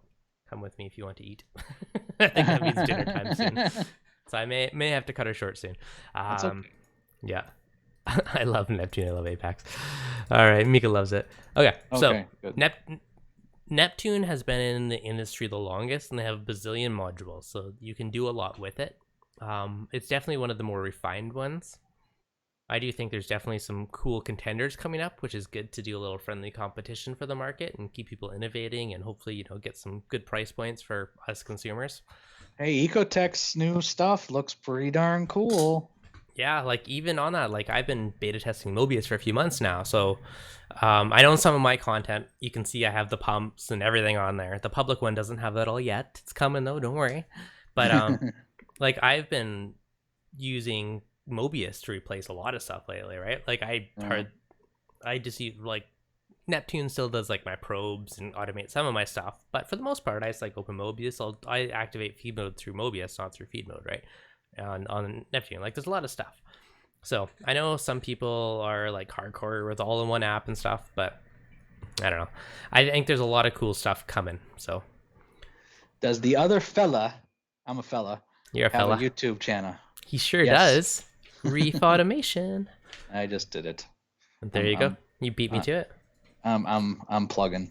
You're plugging now because you can plug. I gave you a super chat. That's fair. Plug away. All right. So if you are into the automation, he has a Reef Automation Facebook group and YouTube channel. So you can That's correct. Yeah. SpectraPure removes 100% COVID-19. Well, there you go, Pelfrey. Hell yeah. We need something. Perfect. Just filter yourself through the filter somehow and you're set. So Yak Reefer, I do live streams just like this gentleman because he convinced me to start doing them every Saturday morning. And The biggest difference between me and Devin is I specifically talk about programming and reef automation, but I also give away stuff. But he I doesn't. He comes to him so he can get stuff. So what can I say? Yeah, I talk about every random reefing related topic. I just mix it up every week. Yeah. Spectre Pier. Yes, Spectre's awesome. What about GHL? I really want one with all the accessories to test everything. I thought about trying GHL on my lagoon tank. However, I just didn't want to spend a bunch of money on it, so it didn't happen. That's pretty much what it comes down to. I did debate I have not used it on any of my systems, but my buddy here in Arizona let me kind of test it on a table. And as a programmer, I just didn't like it. I didn't like how it programs. The boxes, I wasn't too happy with the boxes. Like you have to put on a shelf somewhere. You can't really mount anything. I like the look of the GHL. Yeah. Not the power bar. Yeah. But I like the boxes and the dosers. I think I kind of like that industrial look, to be honest. Like I like the black Apex look that I used to have. Like I like that. Agreed. I I preferred agree. it. Yeah, I agree. So okay. So quick and dirty comparison. I feel like the GHL stuff, not that I can confirm this, but they use high quality parts. Like I feel like it's very well made hardware. It's not the cheapest. Their interface is definitely getting better. Their old one was very old and clunky. The new one is getting more and more polished. Neptune Fusion, I feel, still is more polished. It's an easier user experience. I feel like it's easier for a non-techie person, where GHL is fine if you're techie. If you're not techie, it's definitely getting better. That's kind of the biggest difference, I would say, between the two. I mean, both are solid. I know someone that has a GHL that's been running for like 15 plus years, still going strong. Like it's built well. Yeah, they're very well built. That's 100% correct. I just, for me, and I don't know about people out there, for me, not being able to mount it is difficult for me. Having to dedicate a shelf for all that equipment, it's just not. I don't like it. That's just me. Fair. But yeah, I think it's well built. I think it works really well. I don't have any cons against it. It's not cheap. Not cheap. Yep. So that's the big thing. I mean, not that Neptune's cheap either. Neither of them are cheap, really. But food for thought. Go back to Reef Keeper, and Digital Aquatics. Remember those guys? Find a used one, never expand it, and you're fine. Falcon, how high should my XR15s be for a 15-inch mixed reef tank? The standard kind of 8 to 9 inches above the water. I think that's what most of the arms are for it, and it seems to be a lot of the BRS recommends on their test, or all seem to be somewhere in that 8 to 9 inch range for the Radions fairly consistently, so I would go with that. Do you guys use 3D printers for anything reef related at home? I sure do. I do have a 3D printer, and they're extremely handy. Mainly for mounting. Like I've made like little Voss water bottle holders. If you guys see my little Prime AI shapers, cool. The Vivid Creative Aquatic cells, I designed all those. When I had my old Kimura pump, I made a little mount so it'd sit in the corner of the sump. Like I mainly use it for mounting and just little like useful clips and stuff like that. Best cost-effective dosing pump, Kimura X1. I have, what do I have? F4 Pro or something like that? I think that's a great little pump, the X1. Insane Reefer, do you have any info on when Ecotech is going to allow Radeon G4 Pros to connect to Mobius? Probably in the next couple months. Basically, every month or so, they're going to release something new to it, is kind of what my understanding. And it's mainly just because, like, obviously, whatever new product that comes out is going to be the main one. But it's just because it's been in beta testing, and they're making sure all the bugs are worked out with the legacy equipment before they do it. So all the new stuff, obviously, 100% made for it. So that's going to be out the day it's released. But so GHL 2.1 versus VS the standalone VS the dose. Well, GHL 2.1 standalone, you do not need a controller for. Where the dose, you have to have an Apex because it is just a dose. Like it's a doser. Like it has no brain. You need the Apex. So that's the difference. Lazy Reefer had an interesting question. A fish disease generally is not going to come on a frag because it's not a fish. Yeah, not 100%. So most fish diseases have a life cycle of being on the fish and then dropping off the fish. And they have little things, I think they're called like tromits or tropits or something like that. And they will live on surfaces. And usually, like ick, for instance, is it like 4 days, or I think it's 4 days, something like that. They'll be on the fish, they'll drop off, and then they'll go find a new fish. So it is possible that there could be a fish disease living on your frag. So in theory, in a perfect world, you would quarantine frags, fish, everything. So I see. not as I've never likely, but quarantined a 100% coral. possible. Yeah. But I know that seems to be a thing nowadays. A lot of people quarantine corals. I've never done it. It's wise, but I usually just dip it, and hopefully that takes care of it. Okay. Do you use PLA in your 3D printer? I use PLA all the time. If it's not inside of the fish tank, I will likely use PLA. If you're using it inside of the water, I would do PETG or ABS. Do you sell the Voss holders? I also live in Canada. I've been asked so many times. Okay, so I made a really sweet design. My old computer died, bit the dust, bought a new one, lost all the files. I have made a few different revisions of the prototype, but I'm trying to make a modular version. I have like 4 or 5 different versions of it. I just haven't gotten back to it. That's basically what it comes down to. I'll make it eventually. I have your AI Prime pieces. I got them from Vivid. Whoop, whoop. Yeah, I got them. Oh, thank you. I know the wife's I appreciate bothering that. you. I just got a gift of food. I don't know. Yeah, so PETG is basically they make water bottles out of, so you're pretty safe there if using it in the tank. So that's I don't have a 3D printer. I probably couldn't figure it out. They're super handy, but yeah, 2 separate coral quarantine systems. That's awesome. They do, rookie.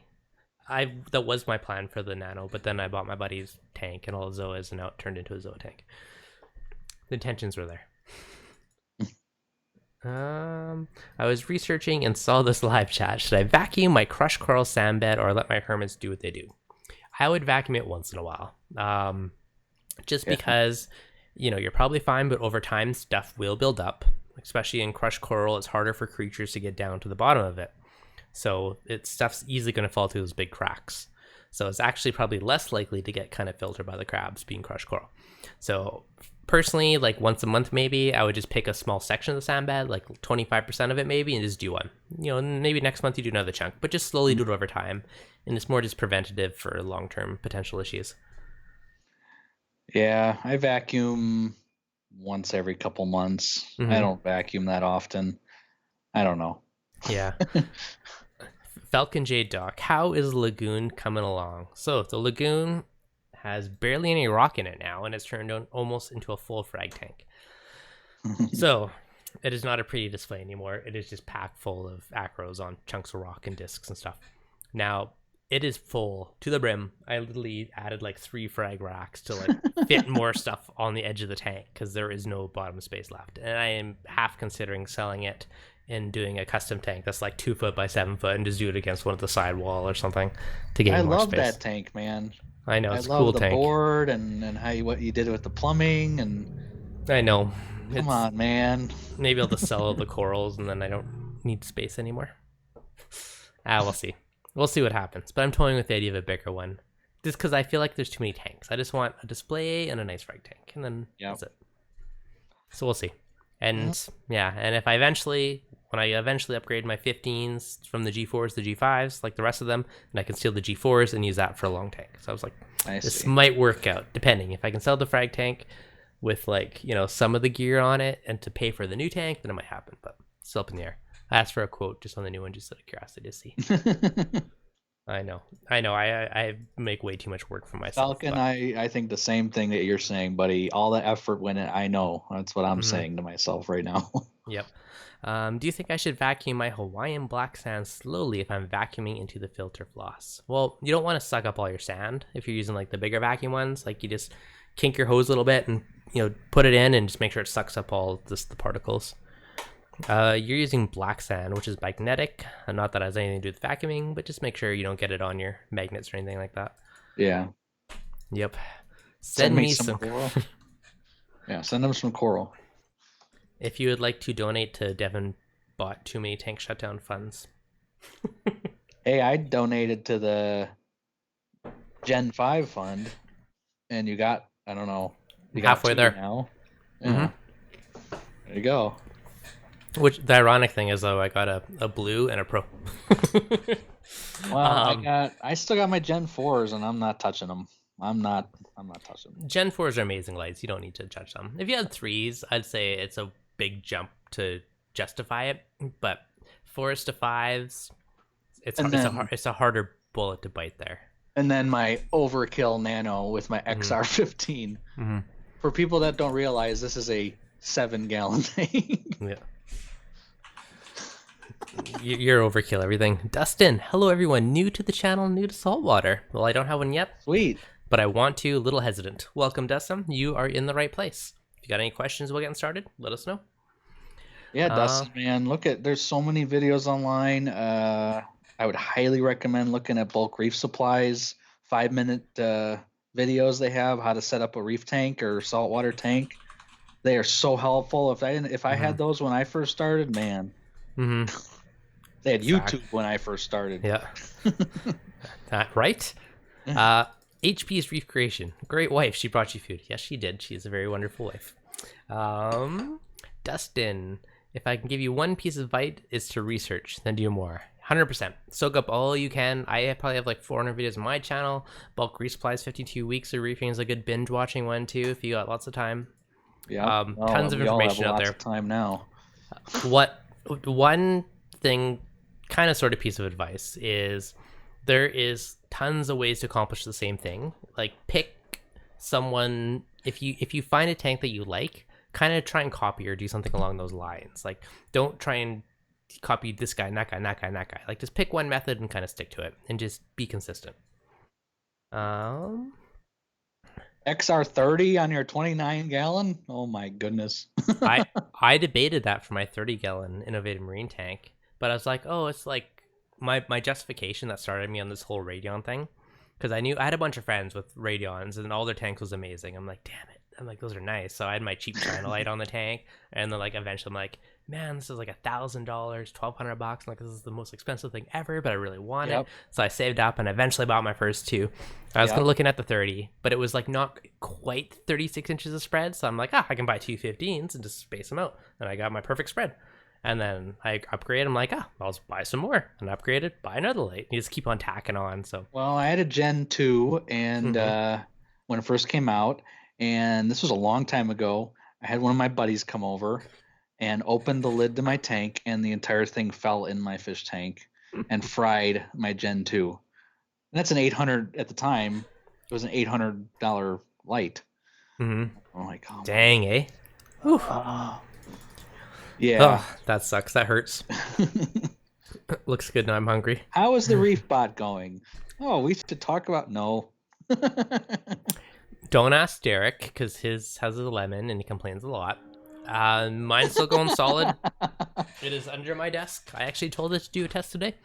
So in general, same thing. Mine has been testing once a week, going strong for, I don't know, however long I've had it, since last fall. I think I got it. So it's been good. But are you testing iodine like I am? No. Do I care about iodine? No. Oh. Well, I'm testing iodine and it's working really well. So what do you think about that? I'm happy for you. Okay. Brings me much joy. Yeah, okay. So quick rundown. I test magnesium, nitrate, and phosphate with mine. And I test once a week. And that's it. Every Friday. It tests, Don't does ask its thing. what Derek does. Derek does all kinds of weird things. So for what I'm doing, it has been working very well. No complaints. It's been solid. Yeah. And there you go. BRS, great place to learn. Definitely do. I do like their investigate videos. They've been slacking on them lately, but I like those really deep dive ones they do. They're really good ones.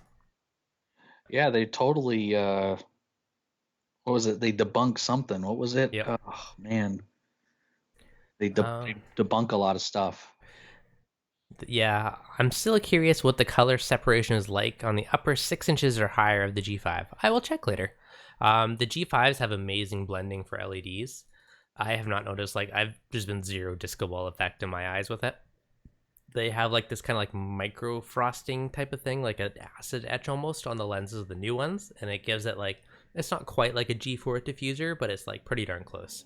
And it's like crazy spread with them, so I don't know. I'm pretty stoked. So far I'm digging them. Would you be worried about ordering fish online now with all the coronavirus? Well, Oh, I mean, I wouldn't worry about the fish. Theoretically, if you're ordering fish, it's going to be overnighted and you're going to have less than 24 hours. So, I mean, if someone had something and it was on the box or the bag, technically you could wash your hands after. I mean, you could sterilize, wipe stuff too, but I wouldn't overly worry about it. That's kind of the general consensus about it. So, I mean, like anything, you go do anything, you get an Amazon package, whatever, wash your hands after, right? So, yeah.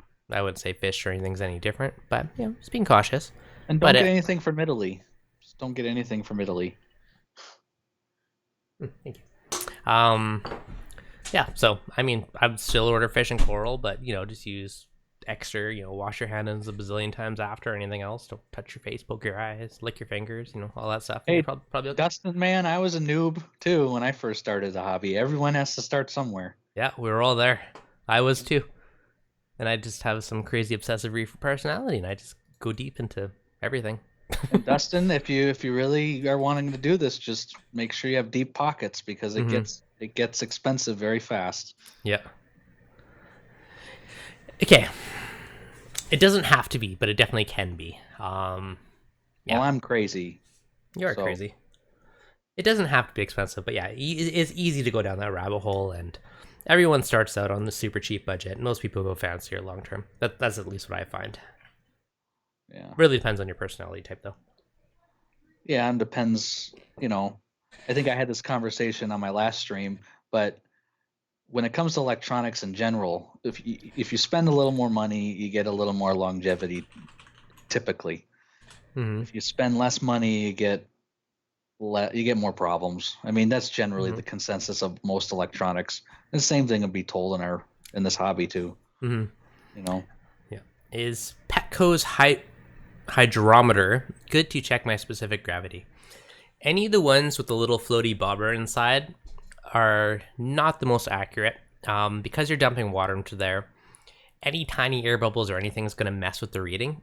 Ideally, you would get a Refugium or a digital one. Yeah. Well, what's the cost of those things? Like $10, right, at Petco? Yeah. A refractometer's what? $25? Yeah, you could buy one on Amazon for $25-$30, or I've been using the extra money. I've been using the Hana one lately. I like this guy. Yeah, it works well. That's what I have. They're more like $80, but I like a digital reading. Poke it in, got my temperature, got my salinity, quick check. So if you have a little bit more budget, I'd buy one of those. Otherwise, I would spend the extra $20 and buy a Refugium over the little bobber. They can work, they can get you by, but they're not the most accurate. Yeah, I mean, I would say to that gentleman or woman or whoever it is, the hydrometers just don't work. They're not accurate. Spend the extra $15, Nope, 100%. So stable salinity. Okay, if you buy a tank, buy an auto top off. That's one thing that you should get for a new reefer, whether it's fish, coral, whatever. Now, if your salinity changes, it's going to change the balance of your calcium. Once you get in a coral, if your salinity is fluctuating, that's going to affect your elk, magnesium, calcium, all the other stuff. So having stable salinity helps keeps everything else in balance. So that's kind of one of the bigger things to start with. Most of us came from fresh, 100%. I was hardcore into planted tanks before we got into reef tanks. Devin, would you say the Tune's auto flush kit is good to pick up and use my RODI booster pump? I only ask because if I'm using a booster pump or any other options. If you already have a booster pump, he has a headset on. If you have a booster pump, auto flush kit is an excellent addition because, well, you need a booster pump for most of them, but it's going to make your membranes and all your filters last a lot longer. Look, you got gifts of food too. I got dinner too. Boop, boop. Hello. And a wife. Hello, wife. Yeah, so auto flush is worth it. It's going to make your membranes, all your stuff last a lot longer. One of my upcoming projects, which I'm going to do when I get some more time, is I bought a bunch of solenoids. I'm going to make a little controller with Arduino that will flush pre-DI, so I kill any of my TDS creep before that, which will make my DI last a lot longer. So if you can do it, why not? Make your filters last longer. Have either of you guys used the torque reactors? I have one on both tanks. I think Yeah, they're actually, awesome. we were talking about those earlier, weren't we? Yeah, we talked about Yeah. later in the stream. So yes to all, Josh. I think they're cool. I appreciate that I don't need an extra pump and don't need all these plumbing for reactor manifolds and all that jazz. Just self-contained. It's a sleek solution. Knowing where to cut costs is part of the learning curve of this hobby. Perfectly capable of remaining very affordable. Yeah. Okay. Now another thing to consider. When I first started this hobby, I spent way too much. Now the point now, like once you get a nice tank full of coral, you can trade corals. Like I will trade, like sometimes I'll bring hammers into one of my LFSs and I'll trade them for like fish food or trade them for credit for salt and stuff. So that makes it extremely cheap, right? Because now I'm basically hardly paying for anything for my tank. It's paying for itself. So it takes a while to get there. But once you get to like a nice thriving tank and stuff is growing, you can literally get it to pay for itself. But there's a lot of money up front for your lights and your flow and your dosing pumps and all that jazz to get to that point. So long term it can be good. Short term, you spend a lot on your tank. My issue was, and I think this happens to a lot of new reefers, is you get too much stuff at the beginning, or you read about, like you said, you read about 14 different ways to do something. You get all of them. You put in too much filtration, you put in too much stuff, and then you crash a tank, or you have nutrient problems, or it's because you're just doing too much. So starting out simple, basics, learn the hobby, do water changes. That's the right way to start. Don't, for instance, don't get an algae scrubber for your first fish tank. It's just not something you should do. I mean, you could, but yeah, you're going to have nutrient problems. Yeah. Okay. Calcium reactor all the way. If you have a larger tank, calcium reactor is cheaper long term. Up front, they're a big investment. Like you're probably 800 to $1,000 for like a decent one by the time you get your regulator, your CO2, your calcium reactor. However, once you fill it, it's going to last you a long time. Like I'll fill up my reactor and then fill up my CO2 tank with it. And literally like a year later, I still have CO2. I still have tons of media in there, and that cost me like $40. Like it's cheap to run, but it's expensive up front. So if you're, buying jugs of 2-part every month, that could add up to quite a bit. So small tanks, stick to dosing. On a larger system with lots of coral, long term, it can save you money. Reefing with though, I've been guilty of that multiple times. So yeah, me too. I've put on way too much equipment on my tanks too. 100% agree. Keep it simple. Start nice and easy. If you have a smaller tank, stick to your weekly water changes, and that's going to go a long ways to keeping your tank happy. Who is using Vibrant? I am not. I had bad results with Vibrant. I think I screwed up though. I used too much. In my Red Sea Nano 20-gallon tank, I had a bunch of Baffle algae in it, and I used Vibrant to eradicate it. It was about 6-7 weeks, but it did work to do it. So it definitely worked keeping consistent with that one.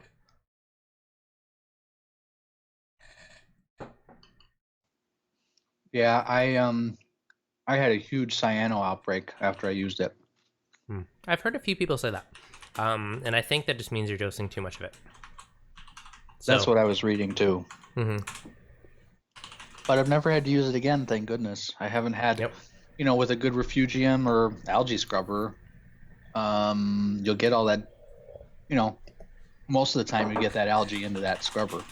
Bubble algae is another story. Bubble algae sucks. Yep. And Vibrant's really the only thing that gets rid of it.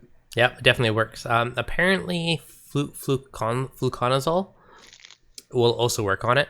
You need like a quadruple dose or something like that.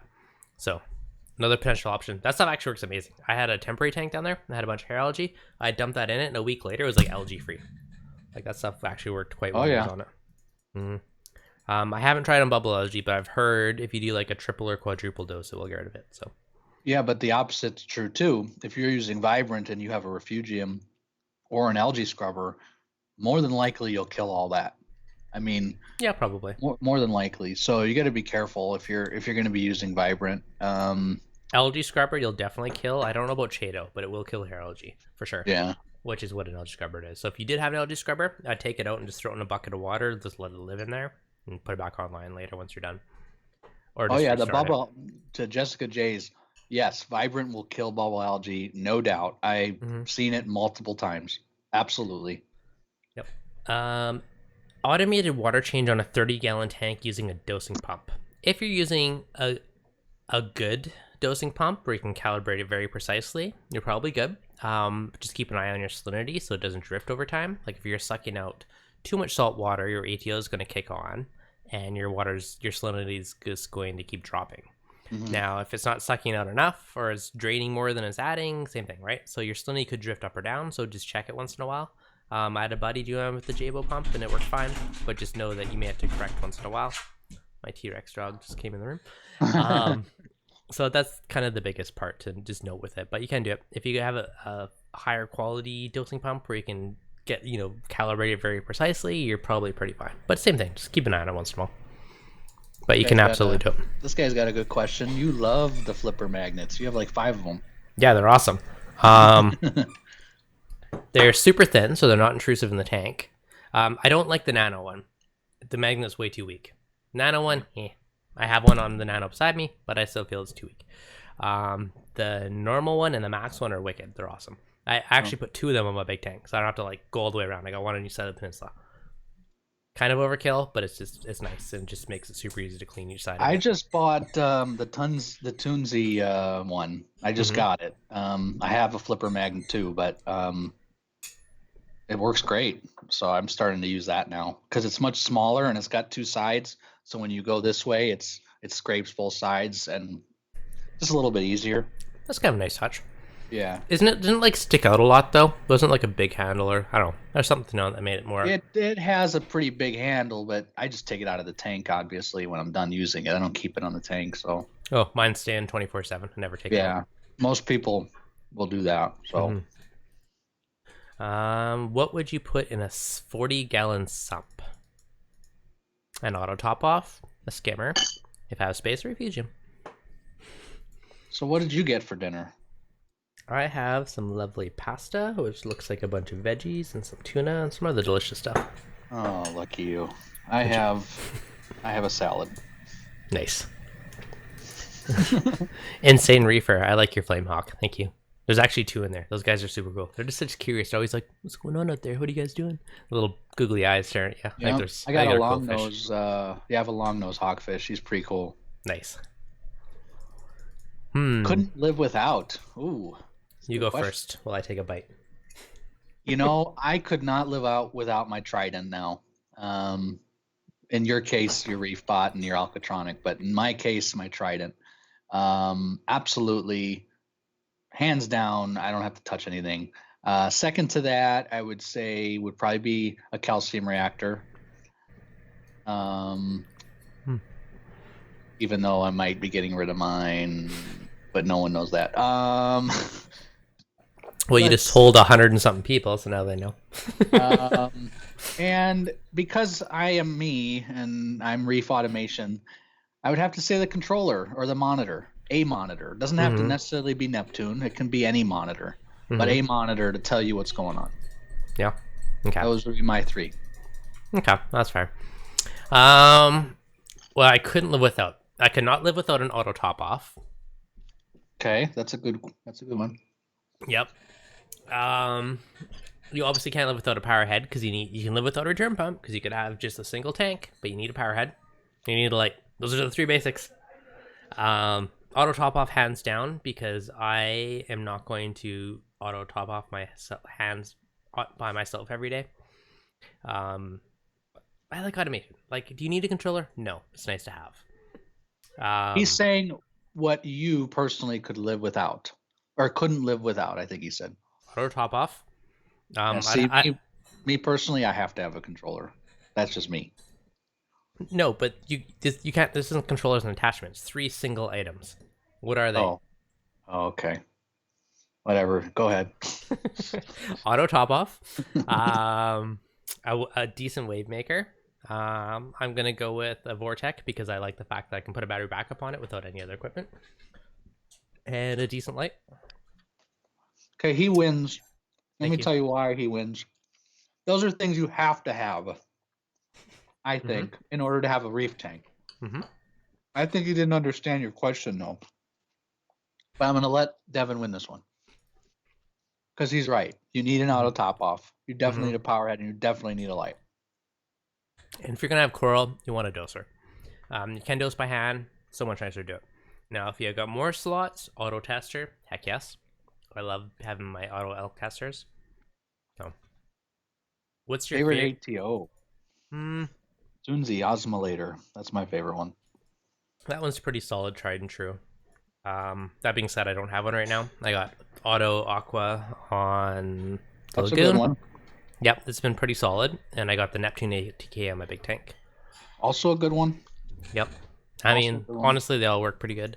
How often do you calibrate your dose? I sold all my doses, so I no longer calibrate them. Honestly, I never calibrate it. I calibrate when I first got it because if I was using it for an auto water change, I'd probably check the calibration every like 4 or 5 months. For dosing, I'd never bothered caloring because all I care is my elk going up or down. If my elk is stable, I don't touch it. If my elk is dropping, I say, okay, dose an extra mil or two a day. So I don't really, even if it's off, I don't care. All I care is keep my parameters stable. So even with the testers, it's like I'm looking at the trend. Is it staying the same or is it going up or down? Now, if you're doing for auto water changes, then I'd be more worried about calibrating it because you need to make sure your in and your out are the same. So I'd be checking that every, I don't know, realistically 4 to 6 months is probably how often I check it. I got a question for you. Yes. Have you ever done zeolite? Nope. Have you? I have never either. Those are the rocks you're supposed to shake in the reactor. It's supposed to reduce nitrate. You gotta shake it like every day or something. Anybody shake it. out there do zeolite? Because I've always been curious about it, like how it works and if it even works. Yeah. Will Nelson, where do you recommend getting a quality cube, 40 cube, just a nice tank in general? Okay, first question you want to ask yourself, Will, do you want to have an all-in-one tank or do you want to have a sump? Now, an all-in-one tank is nice because it's simpler. You're probably going to save money because you're not going to spend all this money on all these add-ons that you can fit in a big sump. It's all contained, less chance of leaking. Like, there's a lot of advantage to having a nice little all-in-one. Now, on the flip side, having a sump gives you more options because you can be more flexible with the gear that you put into it.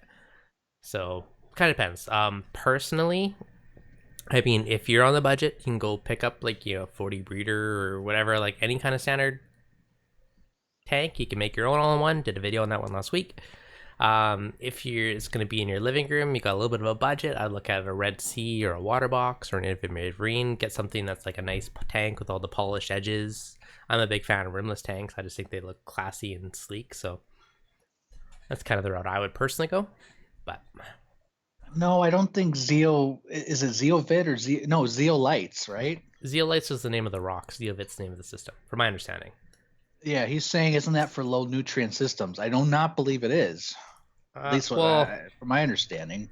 Yeah, Zeovit, the whole system is generally towards low maintenance. However, you can take parts and pieces of it, and the zeolite, from my understanding at least, is the name of the rocks that they use in a reactor, and those are supposed to That's what I'm talking about. Yeah, and the whole point of the rocks is they're supposed to feed kind of like a denitrifying bacteria to help reduce like your nitrate, something along those lines. But I've never done the system, so this is just my what I picked up just from talking to other people. Well, I know they make, and I know probably no one does it, but I know they make like an automatic thing that does the whatever shaking, and then they have ones that are manual. Yep. I would never do that. Mm-hmm. Oh, Micah just got his tracking number for the water box 188.5. Nice. Beautiful Sweet, tank. Man. Yep, beautiful. Isn't that the one that doesn't like Neptune or whatever? That's Micah, right? Yeah. Got a nice new water box coming. Sweet. Cade Aquariums looked awesome at Reef stock. Okay, Cade Aquariums I saw for the first time when I was in Louisiana this spring, and they actually look like very nice tanks. They are a more budget-friendly version of water box and Red Sea type of thing. I haven't took a good look at them to fully kind of compare them. I just kind of saw them in a store. But they were priced pretty decently. A lot of the stands had like the shiny high gloss look. I prefer more of the matte look, but food for thought. Aside from that, I mean, for the price point, they look pretty decent. But I didn't go hardcore into them, so I only. Are they all in ones, Cade? They kind of look like knockoff-ish of the Red Sea water box. Oh yeah. Mm-hmm. Oh. Everybody's gotta make a buck, you know. Mm-hmm.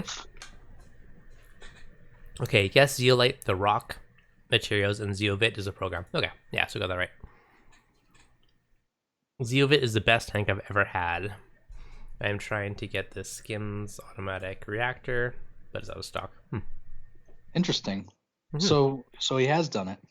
Yeah, I don't know many people that do. Frankly, I've talked to many people and I've never even heard of it. Okay, so zeovit is ultra new. Dramedy was saying it makes the corals more pastel. So here's So ULN. it is ULN. Yeah. Now the corals are more pastel. They're also kind of starved for nutrients. And now that's one reason why I haven't went that route is because you got to be on top of it. Like you got all those little bottles and you need to dose them every day and you need to stick to the system. Because they're like super ultra low, I feel like you're more just like on the line for the corals. And if you go out of town, you miss something, you're more likely to bugger something up. So you can have amazing corals and amazing colors, but you got to be on it. You got to be home all the time. If you're living at home in quarantine, great, but if you're on vacation out of town, you miss something, I just feel like it's easier to have issues. So I've never, that's my personal understanding. That's why I've never really went down it.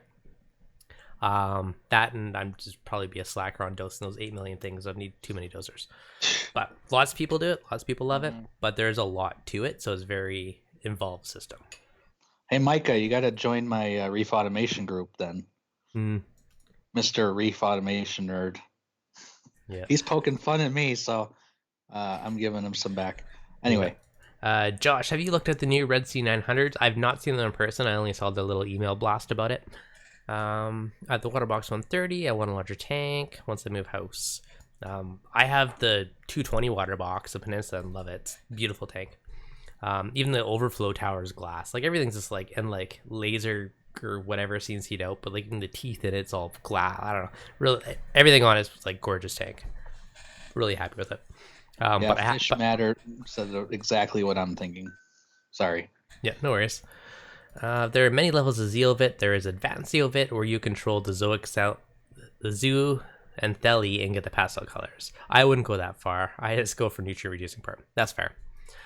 Yeah, so I mean, your Zeo rocks, there is definitely remove nutrients. But yeah, I'm not hardcore enough to go all out. It's too involved for me and my lack there of time.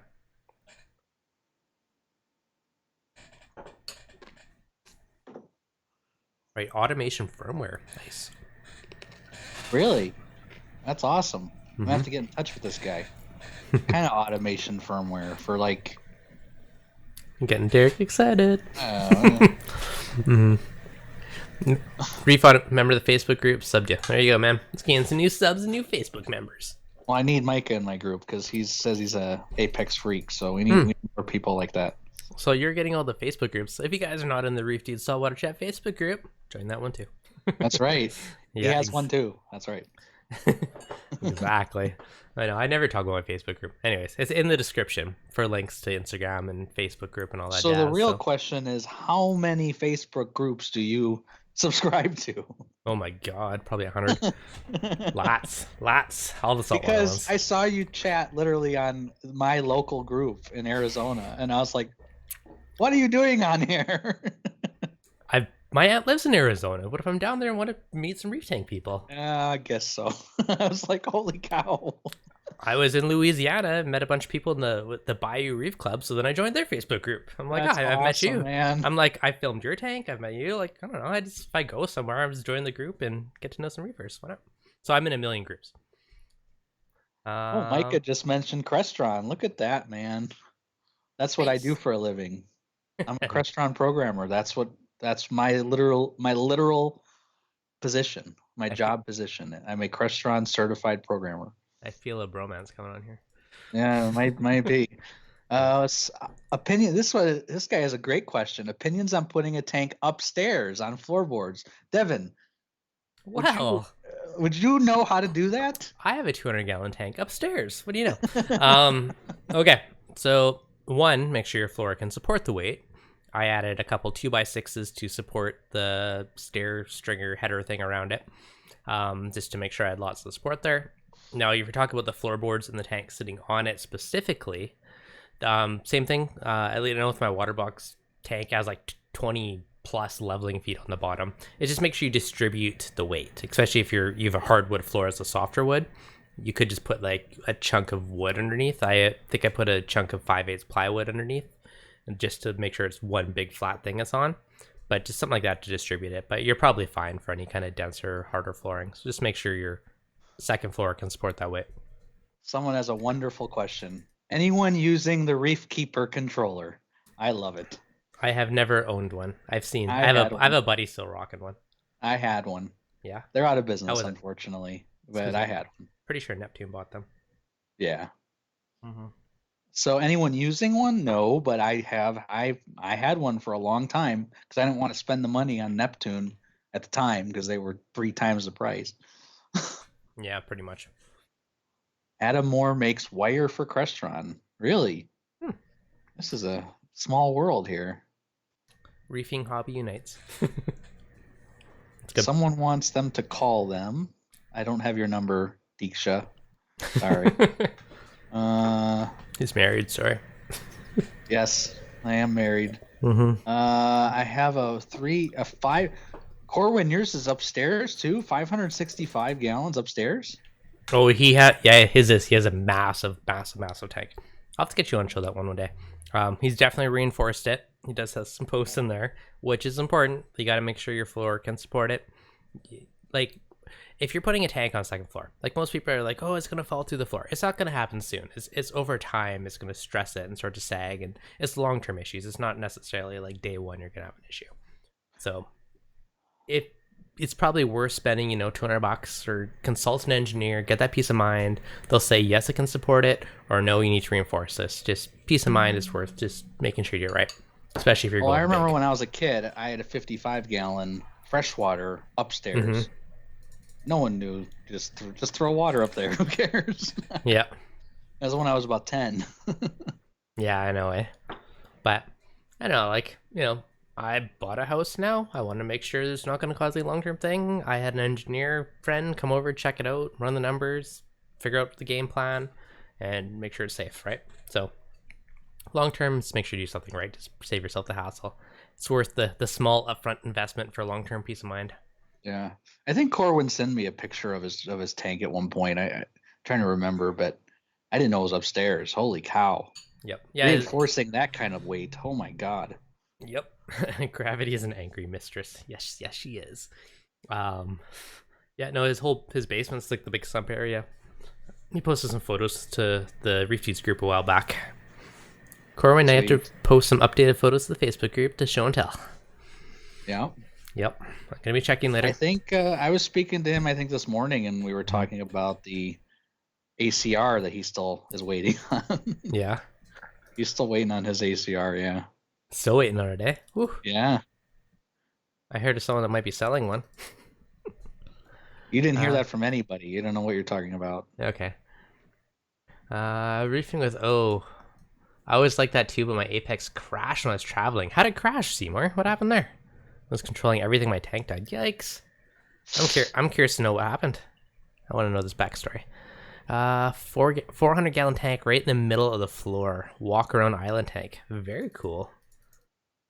That'd be pretty awesome. Now I'm assuming he said diversify. Yeah. Now diversity, he said? Yeah, I diversity. Yep.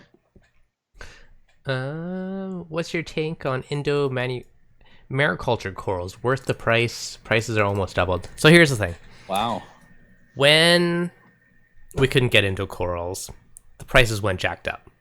Now they went up. They're like, oh, people are paying this much for coral, so it doesn't really drop. It just gives you more options again, but they're still expensive. Is it worth it? I mean, that's up to you. Like anything in life, it's worth whatever someone's willing to pay for it. And when people still paying crazy prices for stuff, like I saw dragon steel torches that shows for like $800 a head. It's insane. Holy cow. I know. I'm like, oh, I got like so many of those heads in my tank. This is my best growing coral. Perfect. But like it's way more expensive than the States than it is in Canada. Canada's not as bad. They're like $250, $300 a head here. But I saw them like $500 to $800 at shows. I'm like, what? That one grows like crazy for me. My most expensive coral is probably my orange Yuma mushroom. Yeah. I think it was $400 for Yeah. one mushroom. That's a good chunk.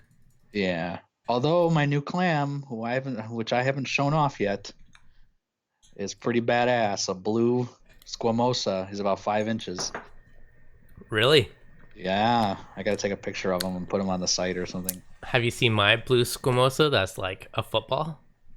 No, you have a clam? Oh, dude, it's huge. It's like this. Yeah, It's mine's huge too. Yeah. yeah, and it's blue squamosa. Same thing.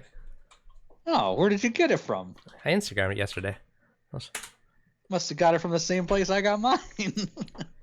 Here, let me drag this over for a sec. Yeah, I don't know if you can see the YouTube stream, but that's my new one. It's huge. I have to go on it here. I bought it off my buddy's shutdown. It's massive. Okay, so one thing with clams, aside from just looking really cool, they filter crazy amounts of water. So with the clam, it is sucking in and spitting out water constantly, like they're filter feeding. So Yeah, mine does too. that's what I mean. Like, I'm curious to see if I'm gonna get like a reduction in nutrients in my tank after putting that baby in, because it's just filtering water 24 hours a day. So pretty cool. Oh, that yours is way more badass than mine, dude. It's a football. Like, it is huge. Yeah. Yeah, it's huge. Like, you can see the little royal gamma beside it. It looks tiny beside it. And it's like Oh, a decent man. sized fish. It is big. Like, it's a big clam. Like, part of me is like, it's too big, but that part of me is like, but it's so cool because it's so big. Is yours doing what mine's doing, which is when it closes, all the sand going all over the place? No, it's not too bad. Although, I did learn when I was moving it, it was like, and squirted me. I was like, oh, Yep. thanks for that. Yep. Yep, I've had that happen before. Yep. Engineer buddy told me a 40-gallon, you're fine. That's like a bathtub full of water. Oh, 40 gallons is nothing. I wouldn't worry about a 40-gallon second floor. When you're going like 90 to 100 and up is when I'd start worrying about it. Yeah. A 40-gallon. Okay, so saltwater is roughly 8.5 pounds per gallon. So 8.5 times 40, 340 pounds. Not a big deal. That's like one big guy standing there. Not an issue. Well, Russell, you have to understand that when they put bathtubs or showers on second floors, they reinforce them. Mm-hmm. So most of the time, you're putting a tank not on a reinforced, area of your upstairs. So keep that in mind. Yep. Now, with how much I pay for the clam, I bought this whole tank full of corals, so can't really single out the clam price. I will type what I paid for mine. How about that? His wife is by. Now, a couple other considerations. If you are worried about weight of your tank, if you put it by a load-bearing wall, you're going to be a lot better. So if there's a wall down the middle of your house, usually is load-bearing. Usually the perimeter walls of your house are going to be load-bearing. And the other thing to consider is if you know which way your joists run in the floor, put it so it spans multiple joists. Like if it's more like the 12 or 60 inches, which it will be, if you put it in a way that spans multiple joists, all those things are going to lessen the impact as you go on. Mm-hmm. So stuff to consider. Let me see if I have a picture of my clam. I think I did take a picture of it and I sent it to someone and I don't know where I put it. But that's me taking pictures and deleting them. One thing that would be kind of cool would be try doing like a clam refugium, because like I've heard, me and a buddy were talking about this like a year ago, and I texted a pic that supports the basement. All right, so about a year ago we were talking about this, and because clams are awesome filter feeders. Like I wonder if you had enough clams, if you'd have like zero nutrients issues because it'd all suck it out. Okay, look at your dual fancy sumps. Okay, so Corin this is underneath his house. There is 3, if that shows up, there's 3 of those supports holding up the floor. 3 or 4 big metal ones. He has 2, I don't know if those are like the Dream Box or whatever. There's some super fancy sumps. So he has 2 of those plumbed together. Yeah, they're really nice. Yeah, so 2 of those babies. As well as, so 2 of those all plumbed together. He's got 3 supports for his massive tank, and you see this glow across the room. It also has this massive big trough for a refugium. Like your system is pretty hardcore. So I've had multiple clams in my tank. I've actually had 3 or 4 before in a tank, and There wasn't much of a nitrate or nutrient reduction. Now they were small. Mm-hmm. I don't know if you had a couple large ones, you know, but they definitely filter something out. Yeah. I just don't know if they would do what Refugium does. I feel like my water is much clearer since I've added it. Like, I honestly do think my water is clear, considering I don't have a filter Interesting. sock or a filter roller yet.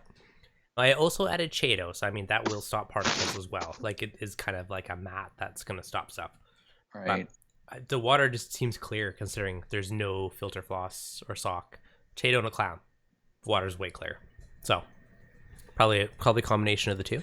Yes, Josh, I have a YouTube channel and I stream as well. To answer your question, it's Reef Automation. I think you can click on my name. Mika sent you a bromance Facebook message. Yes, I saw.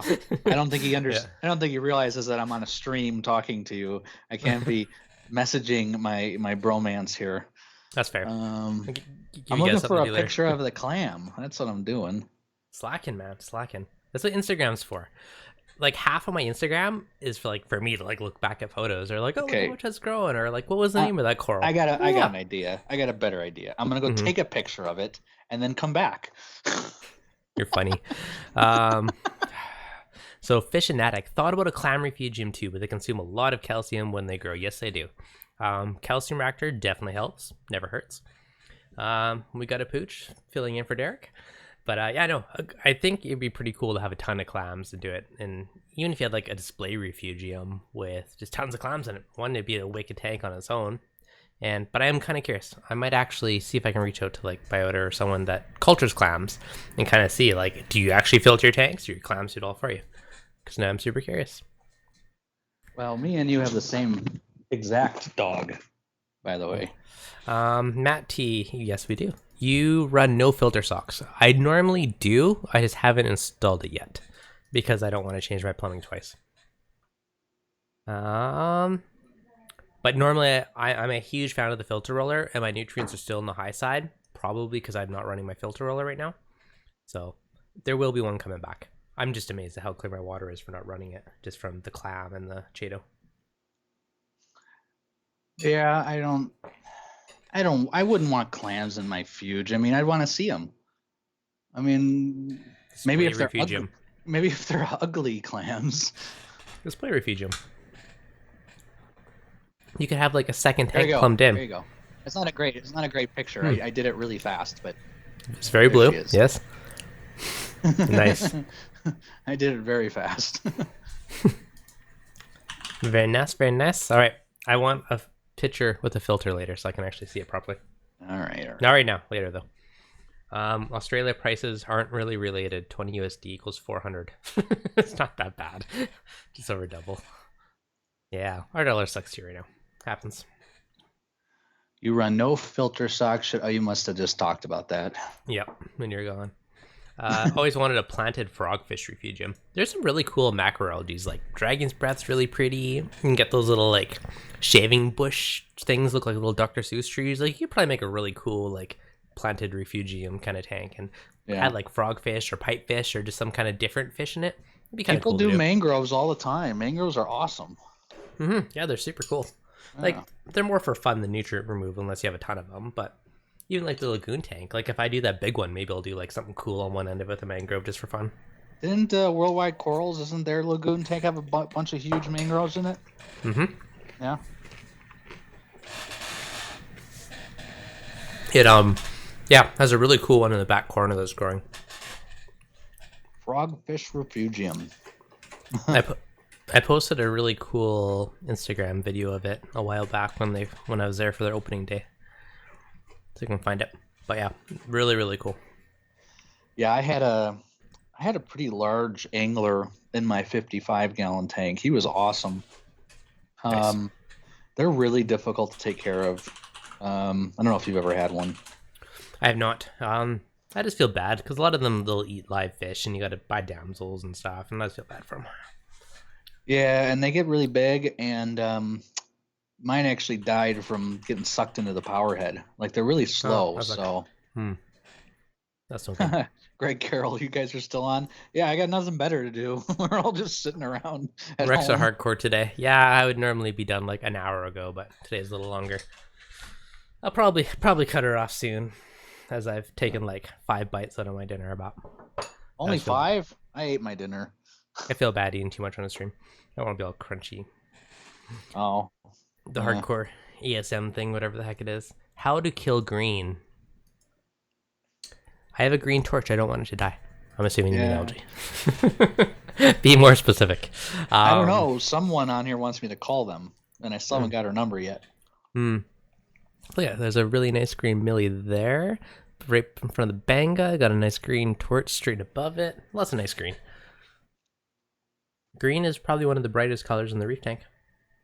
Orange to toast is pretty bright too. I don't know how to say this person's name. Diacanthus Reef. They like Crocea and are my favorite clams. Yeah, the squamosas seem to be the most hardy of the bunch. They really seem to do well. Everyone I've ever had. I have trouble keeping Maximas. I have a Crocea right now. I've had it for a long time, and it's been doing really well.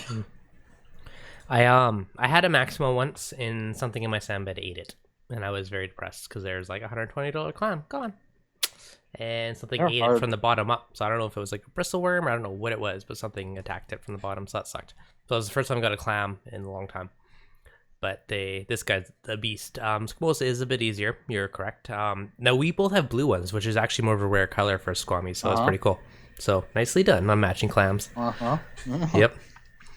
Okay, how to kill green hair algae. All right. You could use Vibrant. You could manually pluck it out and use a Algae Scrubber or a really good Refugium, something else to combat your nutrients to help prevent the problem in the first place. You can manually remove it and then spot treat with hydrogen peroxide, H2O2. Don't go over 1 ml per 10 gallons per day. And you could turn off your flow and you can spot treat it. You could get something like a pin cushion or like an urchin. Urchins are awesome algae eaters. There's a lot more blennies. Like there's all kinds of other natural creatures. There is Mexican turbo snails. Like all these guys will eat it. So you can get stuff to eat it for you. I would physically yank it out, which you could, and either use a natural method like one of these creatures to eat the remnants off with a rock, or use something like Vibrant, or you could use fluconazole, I think it's called. Fluconazole, yeah. Fluconazole, there you go, thank you, never say it right. Or something like fluconazole, which will also basically eradicate it from your tank. In like a week, it will be gone. Like that stuff's not the cheapest, but it does well. You did a good video with hydrogen peroxide. Why, thank you. That stuff works really well. But like you said, you got to be really careful with it. Make sure you turn off your flow 100%. I had a coral die because I just squirted a tiny bit of hydrogen peroxide and forgot to turn my flow off. So just be really careful. But that stuff, you put that stuff on the green hair algae, it'll be gone. It'll just disappear. Yeah, it will just turn white over a couple days. But yeah, like I would be more cautious around acros and stuff with peroxide. But for zoas are pretty hardy. But generally, yeah, avoid it around your corals and just spot treat it. Like all the flow off and just, use a little syringe and just spot treat it. Yeah, or if you're in a water change and it's exposed, even easier. Or yeah, if you could take the rock or whatever it's on out of the tank, even better. Yep. And then just hydrogen peroxide that and then scrub it off with a toothbrush. Now I'd only do the area that has the peroxide. I have seen people dip a whole rock, but you're also going to kill your good bacteria. So if you were going to go that road, I wouldn't do your whole tank, right? Maybe you do like one rock every other week or something like that and just slowly take it out. But just know that, it's not going to discriminate. You can kill good stuff, bad stuff. How often do you do these live streams? I do them every single Wednesday, unless I'm out of town. Then it doesn't always happen. But generally, Wednesdays, 4 Pacific, 7 Eastern, usually start. They're usually about an hour. Today is a bit of an exception. It's more than double that. So, yeah, usually weekly. Yes, I do mine on Saturday mornings. There you go. What time? 10 Pacific. 10 Pacific, 10 a.m. That way I can sleep in a little bit, which apparently is too early for you. It's like the only day I get to sleep in. Yep, so there you go. Yeah, so or make sure you subscribe, hit that little bell button, and you'll get a notification for it. But if you get in the habit, Wednesday's the day, or Saturday for your automation fix. Mikey, golden angelfish are tough fish. I've had one before. That is who I'm theorizing was the terrorist that took out all my stuff from not quarantine. I have a bittersweet there. Yeah, they're tough fish. If it's not eating, I would just keep trying. They're tough fish to have. Mine was eating everything too, and he bit the dust, and every day or two later something else. Yeah. So whatever he had, he unfortunately believed in sharing is caring. Yeah. Any advice on spot killing baby xenia? For xenia, pull them all out. Yeah, if you can, yank them out. Now, two tips. Tweezer. If you do want them in your tank, they generally grow uphill and not downhill. So it's on the top of something, it's less likely to grow down. So that's one way you can have it. Now, I also prefer to keep it on an island if you're going to have it, but they can and will release, and they can plant somewhere else and grow. Now, if you want to kill it, use something like calc paste would probably be your best bet. Calc paste kills a lot of stuff. Take a little calc water, a little water, make into a paste, and just kind of squirt it on there with like a bigger syringe or something. That will kill most things. Or cover it in super glue. That's what I do with Aptasia. If I see one, I basically make a little super glue tomb, and then it's trapped in there and can't spread. So, 2 ways. I've just ripped off the xenia with a tweezer, and I've had success. They don't seem to spread. They don't leave any remnants to regrow? No, I just get a tweezer and I yank them off. Fair enough. There you go. But yeah, xenia, we all have us experienced reefers love xenia. It's our favorite. You know what? I have never had it. I've always I like it. But I've just been afraid to put it in my tank. Like the pulsing motion's like mesmerizing because they're pretty coral. Like yeah, they do until they take over half your tank. They look great. But if you just want a softy, flow, easy tank, I mean, power to you. Why not? Right? If you're not one of those person that wants acros and sticks and all that stuff, like you probably don't care. You probably don't care if it takes over because it's movement and flow everywhere. Like you said, put it on an island. I think that's the best place for it. I have green star polyps, and they are all over my back. The back overflow, and they're doing fantastic there, and they're not outgrowing anything, out competing anything. That's another one that'll wreak havoc quickly if you're not careful. Yep. Fish Cinematic, my F4 doser is delayed. Any idea how to reset the time? I'm pretty sure there's just like a time sync inside of it. Since I have that doser, I will look for you. F4 doser.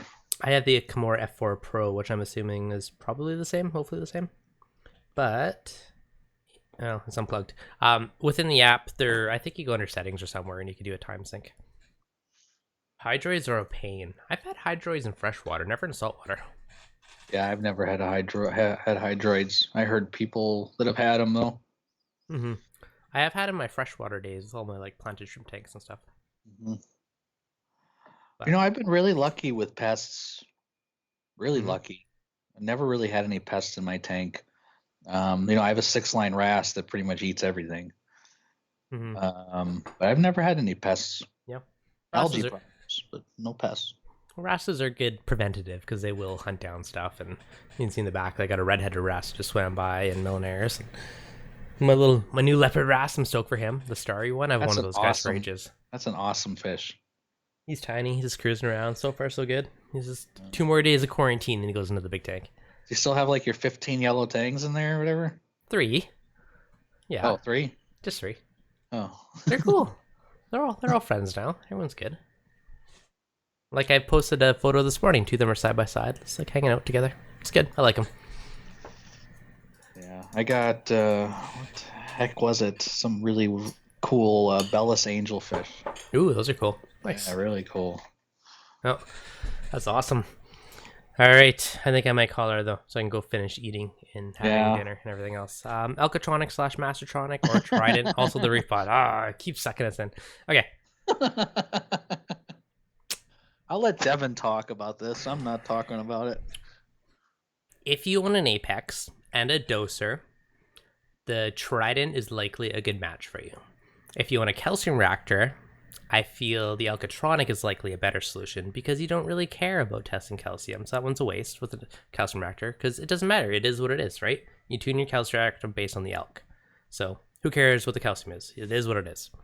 Now I test magnesium maybe once a month, just make sure it's in check. You can just add mag rocks until you get the happy level where it's consistent. But blue spot jawfish is awesome. I want one of those too. So that's one kind of consideration, right? Mastertronic is going to test a lot of the stuff that is missing. So if you want to, I don't know if they posted the full list, but I'm pretty sure it's going to have the nitrates, phosphates, and all that jazz, which will be sweet because then that's a pretty sweet combo. I am getting a Mastertronic. Yeah. So now I have 2 Alcatronics. I do really like them. I have one in each tank. Elk is, in my opinion, the most important thing to test, and it is the cheapest to run in reagent. Now, a lot of the other ones, they're more expensive on a monthly basis. Now, usually, like, I'll pay a little bit more for something up front if it's going to save me money long term. That's one of the main reasons, because I think I spent $100 on a gallon jug, and it lasted me a year and a half of testing. Like, super cheap. So that's one big plus for it. Mike, $5 super chat, thank you. Funny hearing your story. Did the same thing with a BioCube crack, started with duct tape and filling buckets. Luckily have 4 tanks in the garage.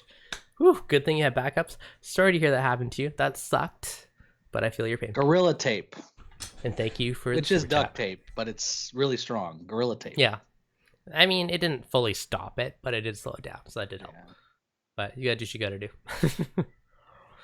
So, Mike, thank you for the super chat. I appreciate that one. And yeah. So, Derek, you sent me a super chat. Thank you. Rogue Aquarium. Oh, you're Brian, welcome, buddy. Rookie, Micah, Rasta Reef. Got a good amount of them today. I did. I appreciate that. Thank you guys very much. The one day I'll have matching Radeon fun. But no, I definitely appreciate it, guys. And thanks for hanging out today. I think I'm going to call it, though, because I do want to finish eating dinner. And it's already been like 2.5 hours. So it's been a long one today. Yeah, so, long one. Wow. Well, thank you for having me, Dev. You're most welcome. So if you need your automation fix, check out Derek's stream at Reef Automation Saturday morning. And if you guys enjoyed this stream, as always, hit those thumbs up buttons. You know, if you're subscribed, get the notifications for future ones. Always good. But yeah, thank you guys, and I will see you guys next week.